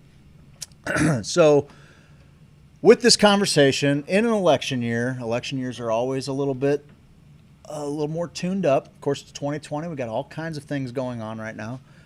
We've had some pretty fiery topics across the internet, on social media, especially in our group, especially. You mentioned it, you know, people were like, man, this place used to be kind of a little lighthearted. Well, it's not on accident. It's an election year, and also we're going through shit that the world's never really gone through together before. We're adulting it together. We now have this outlet where we can say all of our thoughts and frustrations in real time. And so, you know, topics come up, and there is a very prominent anti-policing movement going on, and another prominent back the blue movement going on, and they're kind of butting heads. And so a buddy of ours posted a meme that said, I support the thin blue line.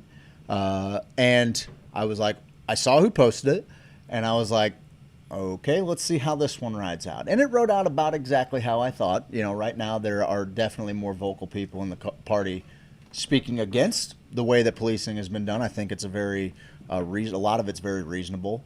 Maybe some people think it to an extreme. It's fine. We're also a liberty first show. We talk about liberty ideals and the sovereignty of the individual, and the things that we're talking about, decriminalization of drugs, which is a huge factor in the over-policing of society, and things that ultimately lead to violent arrests, sometimes deaths, many times deaths, over something that, you know, we're still trying to decide why in the first place anybody can tell us why we can't take them. So these conversations are going. The thin blue line meme is posted, and starts getting drugged real hard. And I was actually pretty glad who posted it did, because I know what he's made of, and I know where his heart's at. And I did feel as though I'm like, well, you know, because as with everything, this is a complex web that we weave. There is nuance in every discussion. I know who this guy is, and I also know why he says he supports the thin blue line. He represented it for a while. He doesn't anymore. He used to wear the uniform.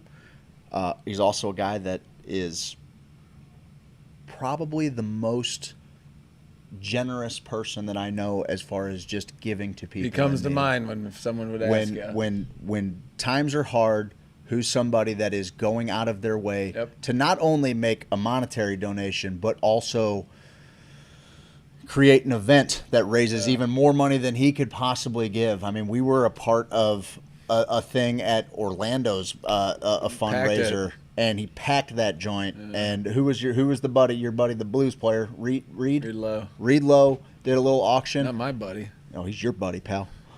He's your buddy, pal. Waiting. I think they raised close to $50,000 that night. It was insane. That they dude's a raised great like auctioneer. $50,000. Anyway, I know where this guy's heart is. I know You know where his heart on is? I know where his heart on is too, and I know he's got a hard ass. He's a Southsider, IHM guy. Has focused so many of his efforts in South St. Louis in communities that need it. He was a guy that was always a part of a men's club at his church, throwing one of the most bomb school picnics of all time, making all of that happen. The dude gives a lot of his money and time Himself. to make the community better. And so I was quick to come to his defense because I know what he stands for, you know, and I know that he would also call out bullshit when he sees it, you know. But I also think he doesn't want good people, and they exist, you know, getting lost in the fold. And I think that people that are against the, you know, aggressive policing, rightfully so, they just want to see a little bit more acknowledgement from the so-called good police officers. Like, be the heroes that we need you to be and root out the fucking bad seeds, you know? You expect a lot of the criminals to be outside. You don't expect them to be in the car with you, you know? Like, that's a problem, too. Like, you it's know, us versus them. Yeah. Or, like, you know, your partner's doing something effed up. You got to rely on that person. You got to your life has to rely on that person. Yeah, having a lack of trust between two Yeah. individuals that are supposed to defend one Totally. another's lives It's at different all than costs. trusting a guy at the office. Like, oh, he told a story that I told him. That's He was supposed to crazy. get that spreadsheet Yeah. done. Oh, this guy's supposed to watch my back when we breach this place that we know a guy has a gun. There's been multiple calls, and this guy's supposed to be watching my 6. Yeah. And I did something. That's no excuse for any of the crap that goes on. But whenever I think about those situations, and you know, this goes into kind of trying to do the blade all the way across the state to raise money for backstoppers. I never even thought about it before until all this kind of stuff started happening. But I think, you know, and learning about psychedelics, this goes into all that too. If I put myself in a kid who grows up in the city, like, remember watching Cops when you were a kid, and every once in a while there'd be kids there crying. And I mean, it's just a chaotic situation. And usually on Cops, you know, the show, the cop would pick up the kid and at least take him out and be like, it's okay. That was one of the most, I had a little bit of trauma as a kid, but nothing compared to like, whoa, that's deep-seated fear-based trauma. Terror from the cops, from your parents, from anyone you think you're supposed to trust and love. You think they're probably going to hurt you or cause some sort of suspense and uneasiness and anxiety in your life as a young kid. So let's start there, because all of these good cops and good cops, bad cops, good protesters, bad protesters. Let's take it back a minute. If I had a time machine, let's go see them all as kids. They're all babies. They're all playing with rattles and stuff. That's all they are at first. They're not cops. They're not protesters. They're not anything. They're just good-hearted little babies who are like, hey, teach me about the world. If we can, stop the trauma. So try to come up with programs where, you know, these baby boomers can hold babies, where this is how you help the community. So you get baby holders. You get programs for parents who you know, are first-time parents. Like, we'll give you all the aid you need. Babysitting programs, like little community programs. But then you also go into the war on drugs. That helps the police officers and those people get rid of the war on drugs altogether. So you stop pitting these people, these two groups, against each other. So you have these kids who grow up in this situation, and they have trauma-based fear. Because I'm like, why are people killing each other in North City and East End? Like, you know, you have when your home is fear and anxiety, I could see where you would get to the breaking point where you're like, kill or be killed. I have nothing to live for. Kill or be killed. You've seen the sadness and the mug shots of some of these 17-year-old kids, like that kid at the Galleria. That was the saddest mug shot. It was like, you could just see just complete sadness. Trauma. Now that we know a lot of this is trauma-based, a lot of these problems people are cultivating later in their lives are trauma-based. And police officers, put yourself in their shoes. You wake up, you police a shitty neighborhood. You've seen the shittiest of shit that you can't shake. You can never do anything to shake the stuff you've seen citizens that you've been sworn to protect in your community do. You're losing sleep. It's affecting you and your family. It's probably affecting your sex life after a while. Now it's affecting you as a man. You're the man who wanted, or woman who wanted to stand up for your community. You know, now all of these things that made you what you are as a human are falling apart. Trauma-based. Trauma. You're seeing the trauma. That's where I think psychedelics can come in, because the kids who grow up in the city and the police officers are living very similar parallel lives, and they are very much right now like, me versus you, us versus them, this is this and this is that, and we stand for exact opposite things. But when you break down the causes of what's going on for the bad ones of each, you're seeing trauma at the base of those. And now with the knowledge we've been seeking, we know that there's a pretty good way to deal with trauma. There's a real good way. And education programs, that's what I was saying, going to quote back to Cassville, education programs for law enforcement. So now we're holding babies, we're educating the police officers, we're dealing with some of them now. Like, could you imagine if police officers were like, oh yeah, we sent 30 of them to Peru. Yeah. Wow. They came back and they taught their fellow officers, because that's why I want some skin in the game. That's why I want to rollerblade across. I don't have it in me to die for someone. I didn't join the military. I didn't join to be a police officer. Like, I die for my kids, you know what I mean? Like, but I don't have, and that's where I have a problem with people saying there are no good cops. Nonsense. You cannot tell me that some of these dudes didn't sign up and said, I'll die. I'll run into that building to save people. Firemen, you know, like these first responders, I want to deal with that. So part of you's like, well, they chose to deal with that. Yeah, but let's help them because they did choose. They let us not have to do that. So let's help them the best we can and heal trauma. Yeah, man. I think you brought up a good point. You always talk about Duncan Trussell and the mirrors, right? So police have this really unfortunate and unfair thing that is attached to their job.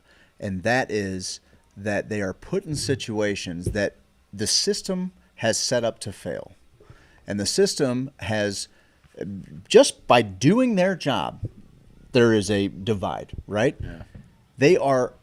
It's an unfair mirror of society. So based on how a neighborhood that you're policing is coming up, how it is thriving or not thriving, you as the enforcer / peacekeeper in that area are attached to its outcome, right? Like, as a community grows stronger and healthier and safer, and this is where like the bad policing comes in.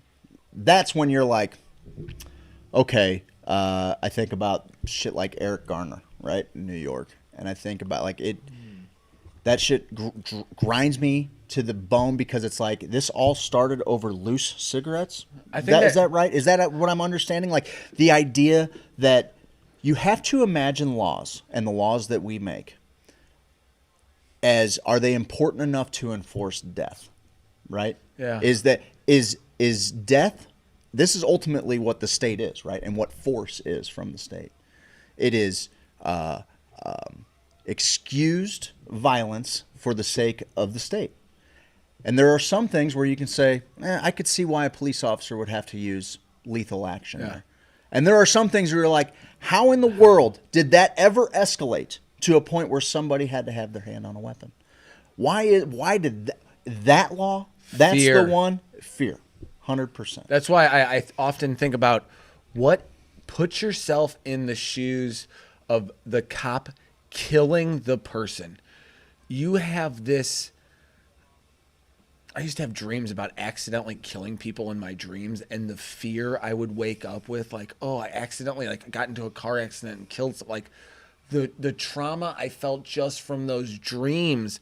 That's the only thing I don't have any numbers or statistics, but just what I've learned from being a human, that you have to be in so much pain to want to inflict that much pain, to where you lose it at the end and you say, I'm so scared. I remember having a fight with this kid and I cried afterwards. Like, my emotions were all over the place. There's adrenaline, everything. I'm like, why did I do that?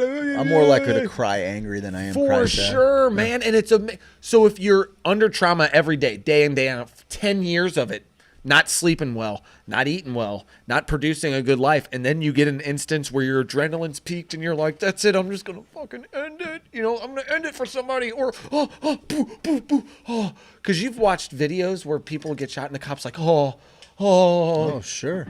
It's the most real, it's the most psychedelic, it's the most cosmic, it's the most gravity. It's the most unbelievable yet raw thing that any human can be put through.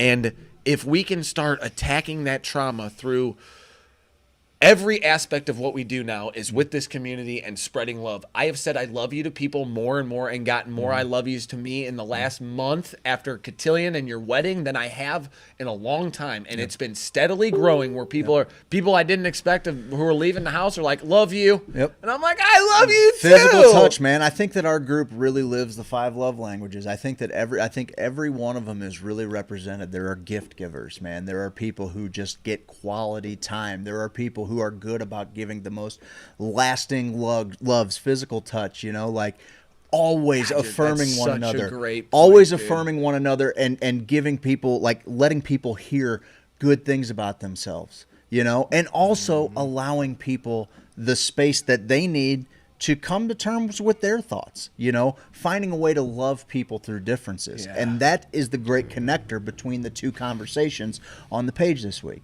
So the guy that posted the thin blue line, we came to, we just wanted to say a couple of good things because it was all kind of trending a different direction. And he came out and he wasn't afraid. He didn't delete the post. He didn't start slinging mud. He said, hey, if this is a place for them to get their anger and frustration out, then cool. I'm glad I got to provide it. Like that's where he was at. And we know the guys on the other side of the argument, and they are gems. We've been out in the woods like singing and dancing with them. 2 of them at the very least have been at the same fundraiser, raising money for the same cause, having the same amount of fun, drinking out of the same beer cooler. And not even really realizing it. No. Not even really. And we know them at their hearts when the chips are down or when no one's really watching them and stuff. Like when they are their truest selves, they are good. Yeah. And they're going to argue sometimes. Hopefully. I mean, I hope so, right? We don't want to listen.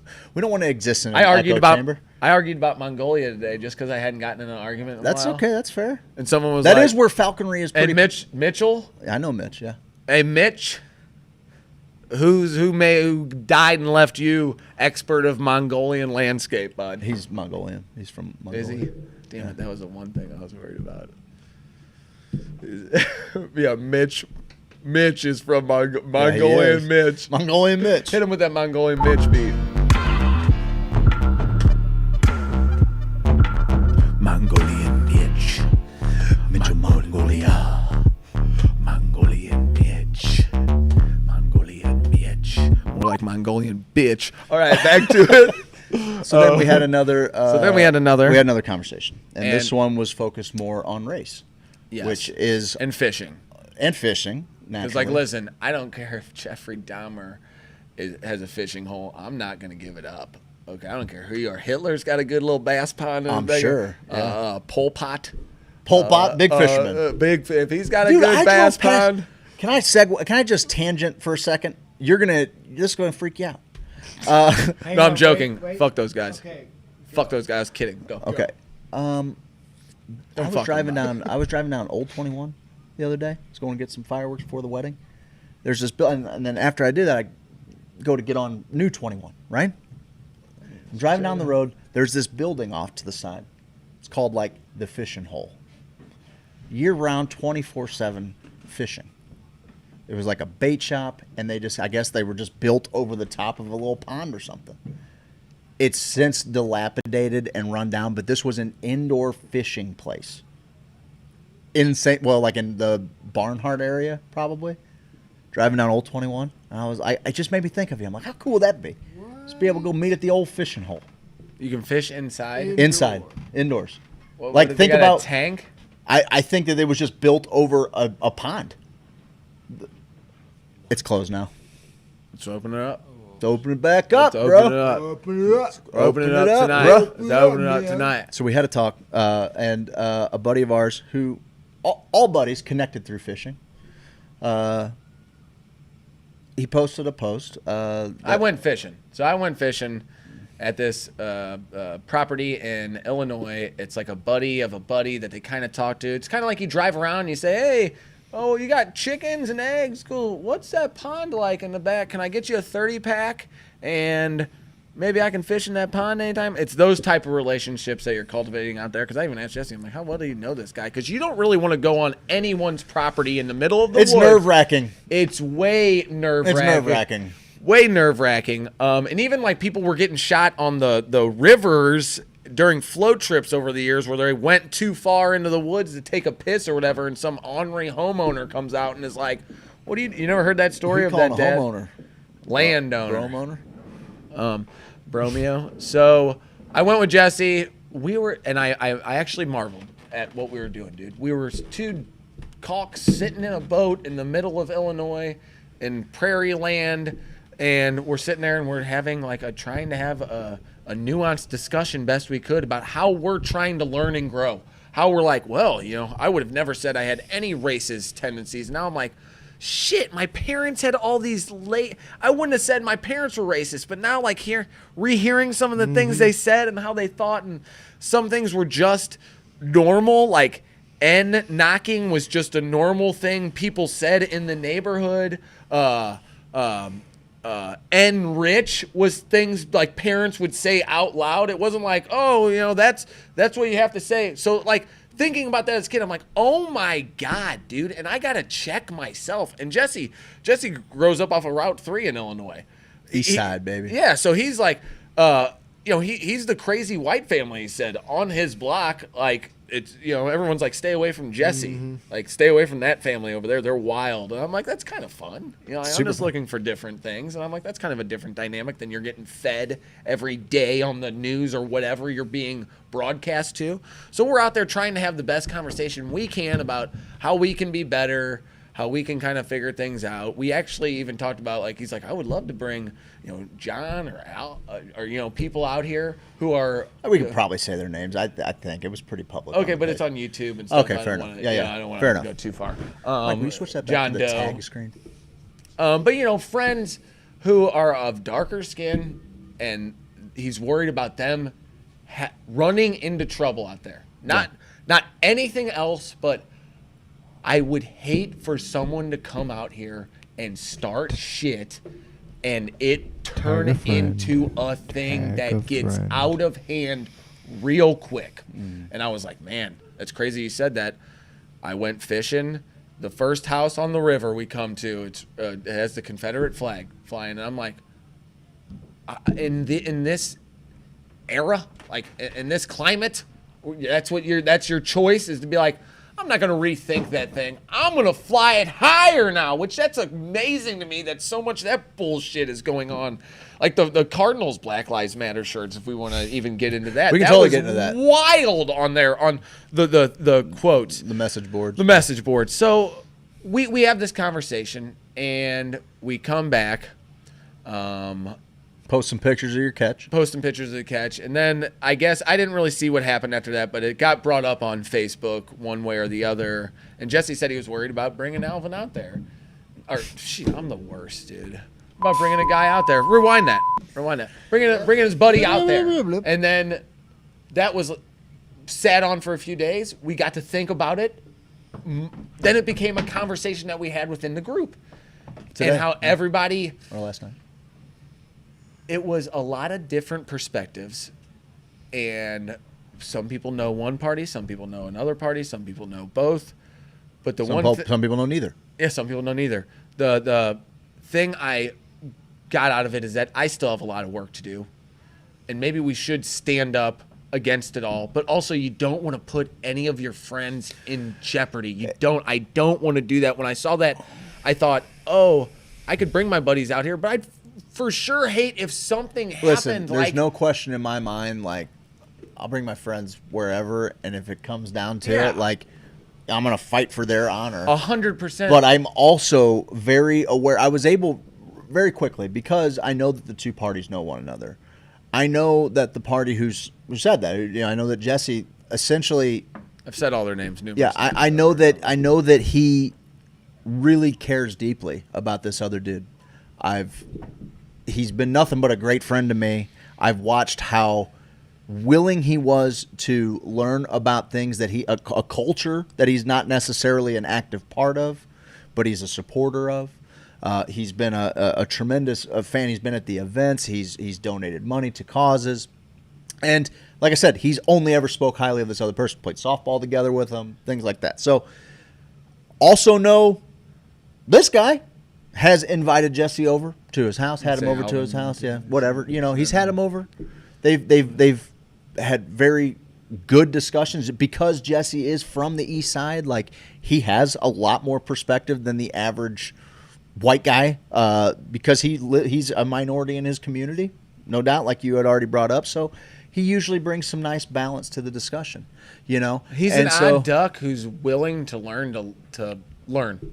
Anyway, so with all of that, with as tense of a discussion as it is, and it's something that I don't think we've ever shied away from, and we've been happy to be corrected, also probably embarrassed that we have to be corrected, but that's the reality of the situation, right? Like, we can only learn from information as it's presented to us and have the ability to change our minds and be able to see the value in every community and what they bring to the table and the culture that they celebrate.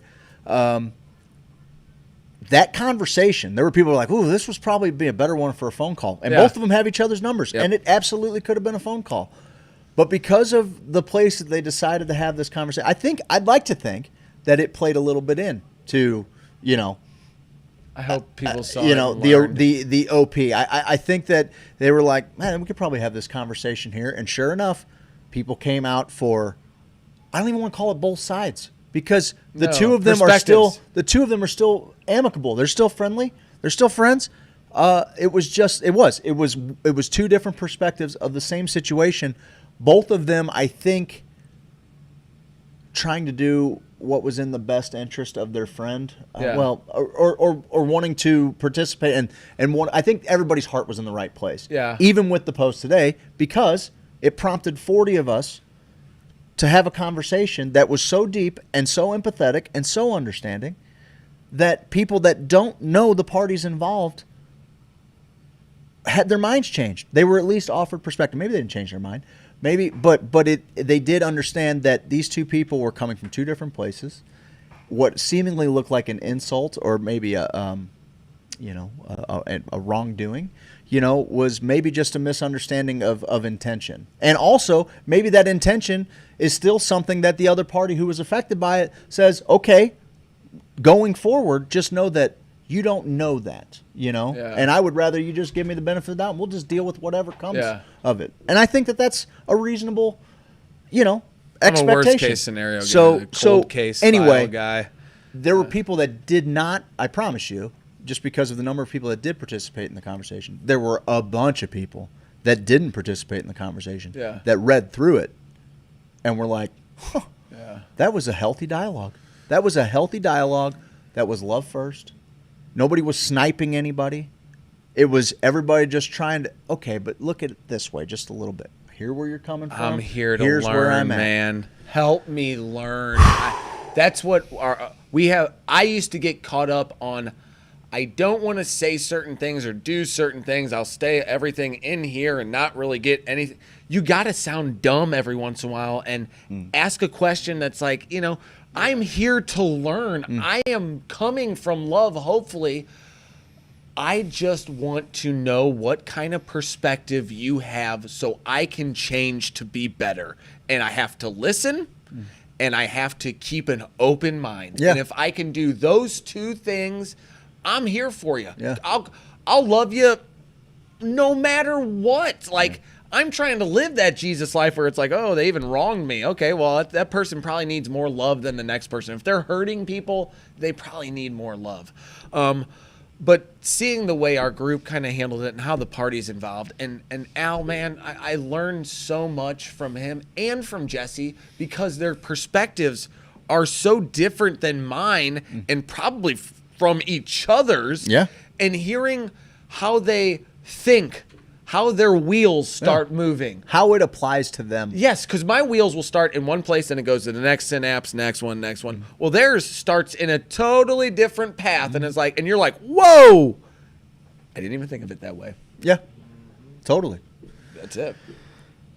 Listen, going back to the policing discussion, talking about decriminalization of drugs. Real quick, while we have it behind us, guys, just tag a friend. We're going to give this little spoon away. This thing is virtually indestructible. We can't figure out a way to break it, Steve. Here. Oh, my phone. Oh, his phone broke. Smashed my... God, it makes me nervous, man. I don't know why it makes me nervous. Anyway, we're gonna give that pipe away, guys. All you gotta do is tag a friend that needs a glass piece. That's all. Mike gets 0 credit for how wonderful he is. Mike does? Yeah. Who is saying this? Who do you think? My wife. Yes. We're gonna have a little chat later, wifey. I mean, He gets plenty of credit, okay? He gets plenty of credit. You know what? Let's sing the Mike Gets Credit song. Play the Mike Get Credit beat. Mike is the best. OT bringing heat. He's not that good on the ones and twos, but we really care about him. Yeah, we really care about him. Yeah, Nothing but smiles. Yeah, he's bringing a good vibe. He gets all the credit. The show wouldn't happen. Give him all the credit. We might as well even just give it to credit. Let's make it about Mike. Give him all the credit. Give him all the credit. Give him all the credit. Give him all the credit. Oh, God, I did it Guys, again. tag a friend that needs a glass piece. Listen, we got to end the war on drugs. We got to end the war on drugs, Steve. All right? Okay, I'll do it tonight. Before commercial break, I want to get people fired up. It's an election. It focused for a You'll second. never do it. It focused for 1 second. Never do it. You guys want to bet? How much? How do people bet if I'll get this thing? Come back. Guys, I do this every week. Come back. It's clear, you dildo. Oh, my God. Hey, listen, guys, here's the deal. It did it for a second. So what? What's the deal? So what? Tell them the deal. Oh! You got it.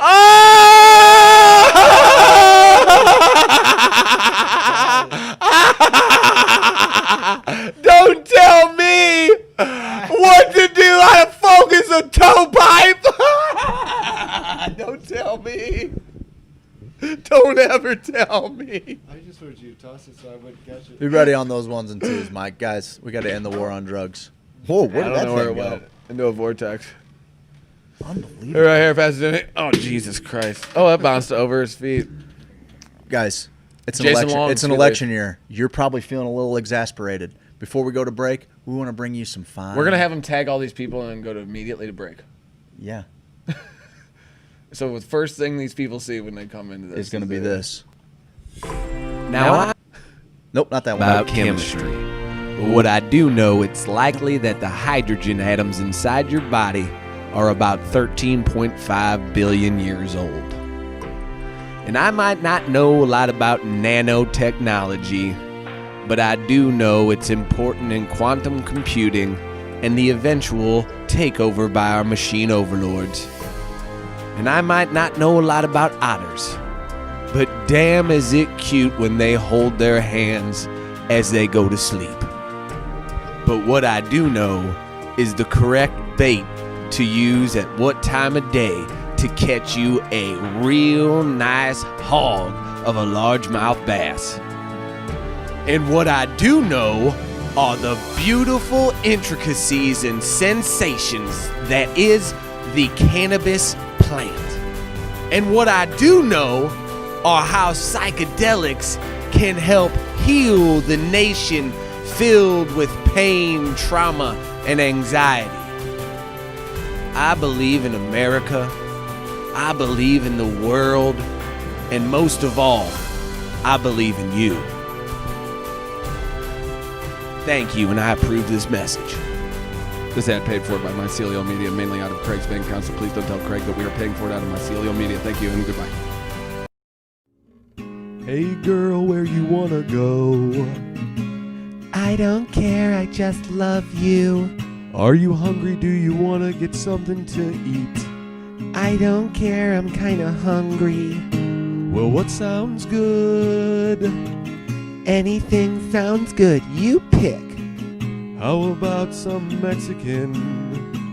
No, I had that for lunch yesterday. How about we get some Italian food? Ew. Okay, now you're not saying anything and just giving me a want look. something delicious. What does that even mean? I want to sit outside. Applebee's, son? Applebee's No, is Applebee's. gross. Well, I'm not Applebee's is eating good. Applebee's. I don't know why you're Applebee's always fries hating on are Applebee's. disgusting. Applebee's is one of They're my favorite gross. darn places to go ever. I'm not eating Applebee's. I want wanna go to Truman's. Let's go to Truman's and Soulard. Go to Truman's. I wanna go to Truman's and Soulard. Take me to Truman's. We agree on Truman's. I agree on Truman's and Soulard. I love Truman's and Soulard. Truman, Truman, Truman, Truman, Truman, Truman, Truman. Truman's and Soulard, a place we can all agree upon. James Carlton, James Carlton, James Carlton.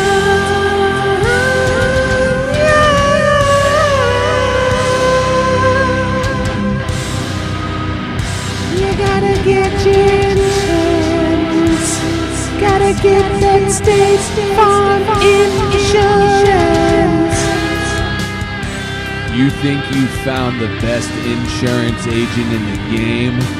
Well, I got news for you. I did, and it's James Carlton, State Farm, CarltonInsurance.net.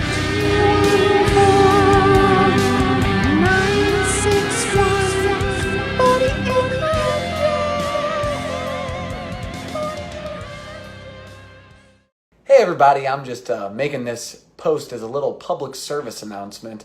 I recently had a roof leak and I got online and called the #RoofBoys. They showed up and they didn't have a truck. They came out of the woods near my home, which was odd. When they showed up, I'm pretty sure they were children. The little one was aggressive. He was beating on my garage. He was shirtless and had a tattoo that said Bug Life. And the older one didn't have a ladder and said he would climb my roof by getting on the pillar, and he was slapping a spatula around, which I don't know what a spatula does for roofing. So if you want a reputable roofer, I recommend you go to Lifetime Roofing and Renovation, located in Webster Grove. They've been around since 2005, and they're grown men.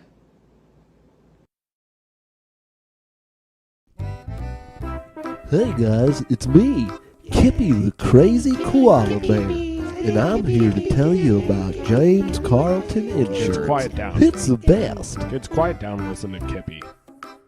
Grown-ups need insurance, and Uncle James can help. Right on. Grown-ups need insurance. He's got the best reviews on Yelp. Grown-ups need insurance if they want to protect their house. Yes, sir. Grown-ups need insurance if they want to properly bury a spouse. That's a bit morbid. Grown-ups need insurance if they drive a truck. Okay. Grown-ups need insurance just so they don't get... Whoa, whoa, whoa, Kippy, you can't... Well, I was just going to say get in trouble. Okay, well, it you sounded don't like you wanna were going get to... in trouble. Sounded like you were going to say something else. James Carlton, State Farm Insurance. You can find him online at CarltonInsurance.net, or you can call him at 314-961-4800. My fellow Americans, the world is experiencing a mental health care crisis and is searching for answers. Problem is, we can't see the forest for the trees. The answer is nature, and it's time we decriminalize it. The Conscious Party believes in freedom. Every 25 seconds, someone in America is arrested for drug possession. 1/5 of the incarcerated population, 456,000 red-blooded Americans, are serving time for a drug charge. Another 1.15 million people are on probation and parole for drug-related offenses. The Conscious Party believes in equality. Black Americans are nearly 6 times more likely to be incarcerated for drug-related offenses than their white counterparts, despite equal substance usage rates. Almost 80% of people serving time for a federal drug offense are black or Latino. In state prisons, people of color make up 60% of those serving time for drug charges. The Conscious Party believes in fiscal responsibility.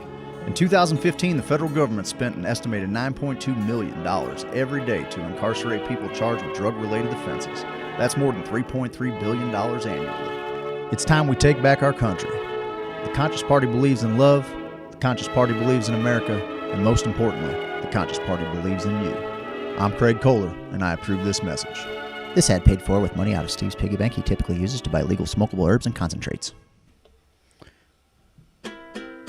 We like movies, so do you.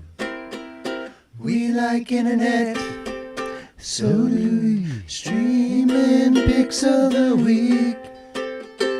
It's the streaming picks of the week. And Hulu and Netflix. It's the streaming picks of the week. We like the internet too. We like the internet too. We like the internet too. Hey, Mikey. Yeah, buddy. Over on that scene, on that screen there. Throw Oh, up yeah, that let's stream go ahead and picture take care of that over there. We got a code word audio. Should we pick a winner for this real quick? The pipe. You want to do that, or why don't we do a little random spin since we had so many tags? We'll shoot a spin. video tomorrow and we'll give it out tomorrow. I said I was going to give it away by the end of the show. Well, then you're going to have to pick up all the names and find a fair way Well, to I was do going it. to have you pick a number, and I was just going to look through them while you were talking, and I was going to let people know by the end of it. But I lost my phone. Steve, what are you watching this week? It's probably upstairs. Steve, what are you watching this week, bud? Oh, man, I watched Cursed. First off, I talked about it last week. If you're not on the Last Dance on Netflix, I gotta do it. Ooh, I'm on episode 9. Yeah. Oh, yeah. Dude, one of the best shot documentaries. I'm on 4. I want to be the Michael Jordan of kindness. His drive and determination. Oh, my. As a sportsman, yeah, you will adore it. You will adore what he's done as an athlete. And they're like, well, is he an asshole or whatever? It's like, yeah. The best players are an asshole to you. Sorry. Like, to get the best out of you, they are going to be mean to you. Sorry, he's not the nicest guy in the world. Sorry. The behind-the-scenes stuff is the best. But there's a show called Cursed on Netflix. It's about a young girl. I don't know, maybe she's 16, 17, 18 to 20. I don't know, somewhere. Late teenage. Yeah. But she is part of, like, it's a little bit fairy tale. It's a little bit... I love a good fantasy. Lord of the Rings. It's a little bit Game of Thrones. There's these factions and this religion who's trying to get rid of this like mysticism. This group called the Fae, and they have all these people who are kind of magic in the Fae, and there's different Fae classes. But then even the Fae don't like the real magical people, which is stupid because the magical people are like super powerful, and they're like, let's get them. And then the magical people will do something to them, and I'm like, you're gonna pick, yeah. It's like going up to Wolverine and being like, let's punch his lights out, man. Like, you sure you want to? You sure? That's the way. Maybe the magical people have their thumb on them. Yeah. Huh? Maybe the magical people are keeping down the Fae, man. Keeping their thumb in them. Yeah, in them, and on them. I don't think that's the case. I don't think that's the case. Inside of me. Inside of me. But the deal is, Native Hemp, love them too. We've been taking that all night. Probably play their commercial. Yeah, did we? Listen, guys, real quick, let's just talk about it real quick. If you go to HoosierSophisticate.com, there. There's a native hemp extract. Oh, Mike's got it on. Look at that, double time. There's a tab for native hemp extract. What you're going to do is you're going to go to that, follow that tab. Okay? You're going to enter HOSO at checkout. That's your coupon code. It's going to get you an extra $35 off the already discounted bottle. You're going to be getting 1,800 milligrams. I say coupon. 1,800 milligrams for around, I don't know, $80 or so. That's pretty tough to beat. $85. It's as good of a CBD product I have ever used. And we're so glad to have him on board. I love that guy. Dennison is trying to get his medicine, give it away to people. Him and people Tiffany. try it out. I was able, Miss and I were able to run a bottle down. Video. No doubt. Dude, Tiffany's doing some cool stuff with the I cooking know. videos and everything. Check out Dr. Tiffany Jones. I'll talk about it a little bit on my live today. Behind. Anyway, guys, enter code HOSO at checkout. And you're going to get this. People come to the page every now and then like, what is the brand of CBD that you guys are using? Well, this is the brand that we're using. And they're giving back to the community. It's an awesome product. So anyway. They believe in us and what we're doing. No doubt. Is that enough for you? Coupon. HOSO. Coupon. So Cursed is my pick. It's fantastical. It's a little gory, and I think my favorite part about it is their transitions go from a weird animation into the next scene. So it's like at the end of one scene, it'll go be a drawing or something, and then go and warp back out. It's a little psychedelic. It's fun. Jenny, it's the only show ever Jenny will stay up later than me watching. No doubt. If that tells you anything. It checks a lot of boxes for me as far as like what I'm into. I'm into all the magic shows you can give me. The bad guy, stuff. The actor, is the guy who owns the poppy fields in Ozark. Oh shit, Darlene's husband? And okay. He's the head of this religion that wants to end the mysticism. He's great. Oh, and he's already mwah in this one, dude. Already. He's a good actor. Awesome. Mikey, what are you watching, Bob? So I am on second episode of Down to Earth with Zac Efron. So I didn't like the guy based on his character, but as a human being and as a person, I can honestly say I love him. I could tell from the trailer that I was gonna end up liking Zac Efron totally, and it's a great show. My wife won't watch it. She despises the guy. Missy, she's right on. Trust me, give it 5 minutes. I don't think that'll be enough. I think it will be. Give it the intro. See what It's interesting. It's him trying to go help the world. Yes. It's really him trying to help the world. He kind of finds out what's going on out there, how people are using our natural resources. He's got this Bobo with him the whole time, though, and he tries to use food. Steve doesn't like him because he reminds him so much of him. The dude is badass. The dude's great. And Jenny's like, oh, of course you would hate that guy. The one that doesn't have anything trying to wrong make with him. jokes, and he's trying to help people. Oh, man, what a piece of shit. You should definitely hate that dude. I don't like him. Pretty par for the course. I don't like him. So he's traveling the world? Yeah, so eating food. Iceland. The first one was Iceland, and then he was going to France after that. And there is such a thing as a water sommelier. Water sommelier, Yeah, he's a seaman sommelier. Oh, no, Kessler. Yeah, so I didn't know there was such a thing. I like his vintage. Seaman really sommelier. Taught me a lot about water in the maybe 45 seconds. Give us a fact about water. You heard the water factoid. Give us a water fact. Did you know that purified water out of a plastic bottle is dirty? It's not good. There's no minerals in it because it's taking all the minerals out of your body because it has none in it. Yeah. So when you drink it, that's why when you distill water or whatever, you got to add minerals. Distilled back water, into it. purified water is bad. Anything in plastic, like if it says glacier or like spring water. Where am I supposed to get my water? Tap water's better because it has more minerals. Really? Yes. What about well?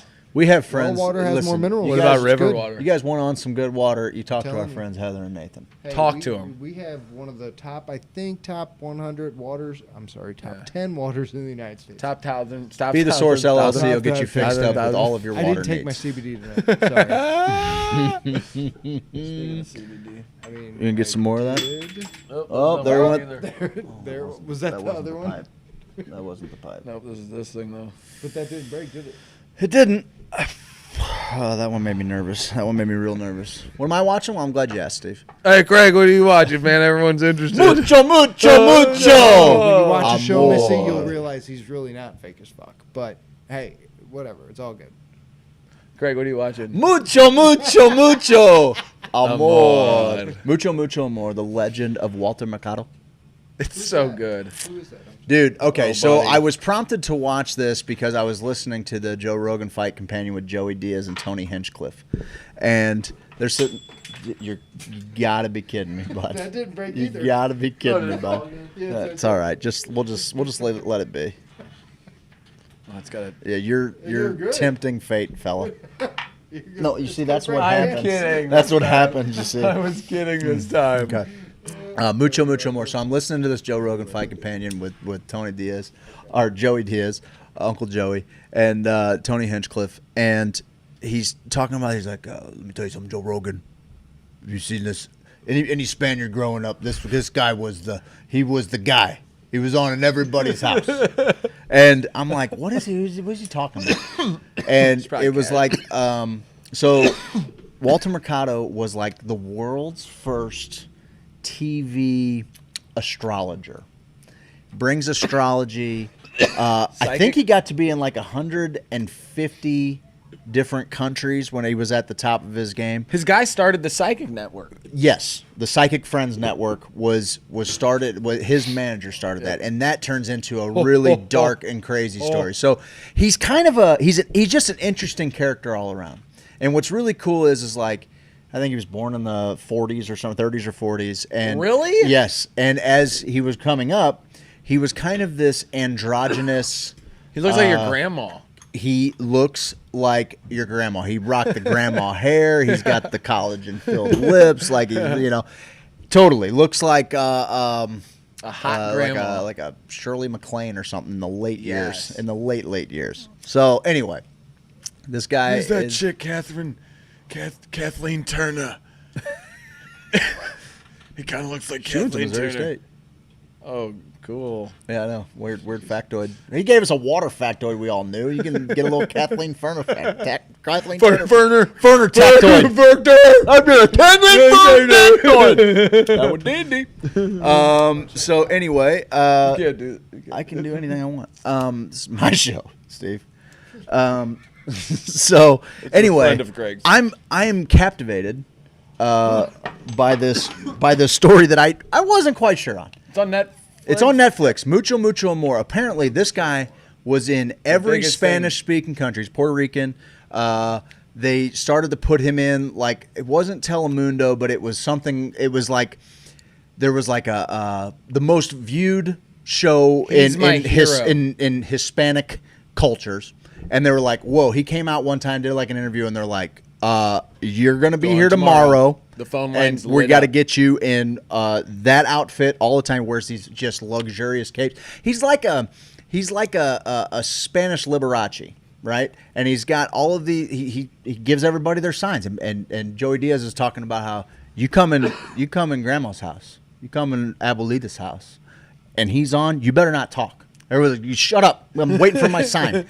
So it tells this whole story, and this is a guy who was probably gender fluid, and in a predominantly strict Catholic culture, very homophobic culture, and he starts to experience. He disappears for a while. There's horrible shit goes down with his manager. It's worth watching. It's high priced drama for sure. Well, he said one of the greatest things too. I don't know if you're getting to it, but they ask him. Some of these journalists are trying to do like gotcha journalism, like who you got a girlfriend or a boyfriend? Like, what's your deal? Are you homosexual? Yeah. Outright ask him, are you homosexual? And he goes, "Oh, I have sex with the wind. I have sex with life. And I'm like, which is tantric living, right? This guy essentially. So when he was a kid, the story is like he found a sick bird, and he picked this bird up, and he willed it back to health, and this bird flew out of his hands, and his neighbor saw him. And in these cultures, that's how saints are nominated. In a small village in Hispanic culture, somebody sees something that's miraculous. So now all of a sudden, these families are showing up to his house to get him to lay hands. Told the entire. No. So anyway, he fast forward. He brings a bunch of these. He's reading the script of the entire time. He brings a bunch of these like Eastern philosophies. He takes a little bit of, which is my favorite thing to do when it comes to theology or just spiritualism, is like all of these religions got a little something right. And if you can find a way to kind of put together the big puzzle with all of these allegories and metaphors and stories that are told, you get a pretty good understanding of this big, huge thing that's really hard to quantify. And so he brought that to a predominantly Catholic culture, and not only did it, but became like the biggest thing that has ever been. Every TV at some point had him on it. Psychic Friends Network became this huge global network, and it started kind of operating. He just operated out of love. Everything for an astrologer, everybody said he never let you feel like you were doomed. Yep. He always gave you what was coming to you. He was always speaking love. And that's what won me over. I was like, holy shit, this guy figured it out. And the things he did for people who thought they were outcasts. Yes. Watching him. Yes. And then he disappears, and he starts to experience a bit of a renaissance with the millennial culture and Generation Z, which understands gender to be something totally different. He was like this beacon of freedom, living this life that everybody is just now kind of starting to be able to live out in the open. And not only was he able to do it safely, but he was celebrated for it. You have to see his actual. If you don't watch the documentary, just look up some of his videos, and you'll be captivated. Capricorno. I'm like, oh my God, I just want to listen. I'll listen to them all, especially Leo. The way he presented his art. Beautiful. It's another awesome, art documentary, pretty much. I can't help myself, dude. That one's a. But I'm just in like that's the thing. Is so many times as great of the fiction stories that are on Netflix and Prime and things like that. If you dig deep, some of these real life stories are so much stranger. Yeah, I wish he and- was and more Tiger. I wish he was complex. Tiger King. As far as how popular. big he was, Yeah, so no, people could see like this. the documentary, so people could see like, oh, 100%. love based. Look at what Love did. Yeah. It not only had him accepted in his culture, it had him celebrated in his culture, and it made him something that his culture was proud to go out to the rest of the world and say, he's one of us. Changed a lot The of guy's hearts. talking about him being from the town that he's from in Puerto Rico. Yeah. He's like, so we have a cocktail just for, like, they worship this dude. He disappears forever. His assistant's a great And character. No doubt. It's awesome. It's good. Mucho amor. It's awesome. Check it out. Play the end of the show beat. Oh, end of the show beat? Hang on a second, Mike. It's the end of the show. What did you like? What you learn? What'd you like? What you learn? Did you like it? Did you learn? Do you like us? Did you tag a friend? Will they tag look them? like? Find out tomorrow. No, Or later. Craig's making me lie to everyone. Do it right I'm now. gonna do it. Pick a name right now. Do it. Go. Just pick a name. Pick a number. You pick a random name, and I'm going to see if they were tagged. All right, here. I'm just gonna go like this. Okay. Rachel Byrne. Rachel Byrne. Rachel Byrne? Rachel Byrne. Rachel Byrne. Rachel Byrne. Byrne? Rachel Byrne. Byrne? Raquel. Ratch. Ale. By Ernie. Rachel Byrne. By Ernie. Rachel Byrne. Rachel Byrne, you want a virtually indestructible little glass spoon. Do you want it? You want it? Because we'll get it to you. Do you want it? We'll get that. Congratulations I'm sorry, I for didn't say it like winning. that. Kinda I mean, I strange. did you. It was strange. Oh, yeah. Rachel Byrne.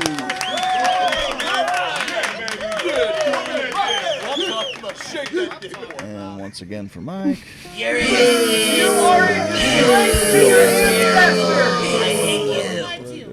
We're just happy. That's the funniest shit I've ever seen. Oh my god, it's hilarious. Oh, we say we get the out of here, bud. Let's get the. Good night, Hoosiers. Get the. Hit me again. Oh. Get the.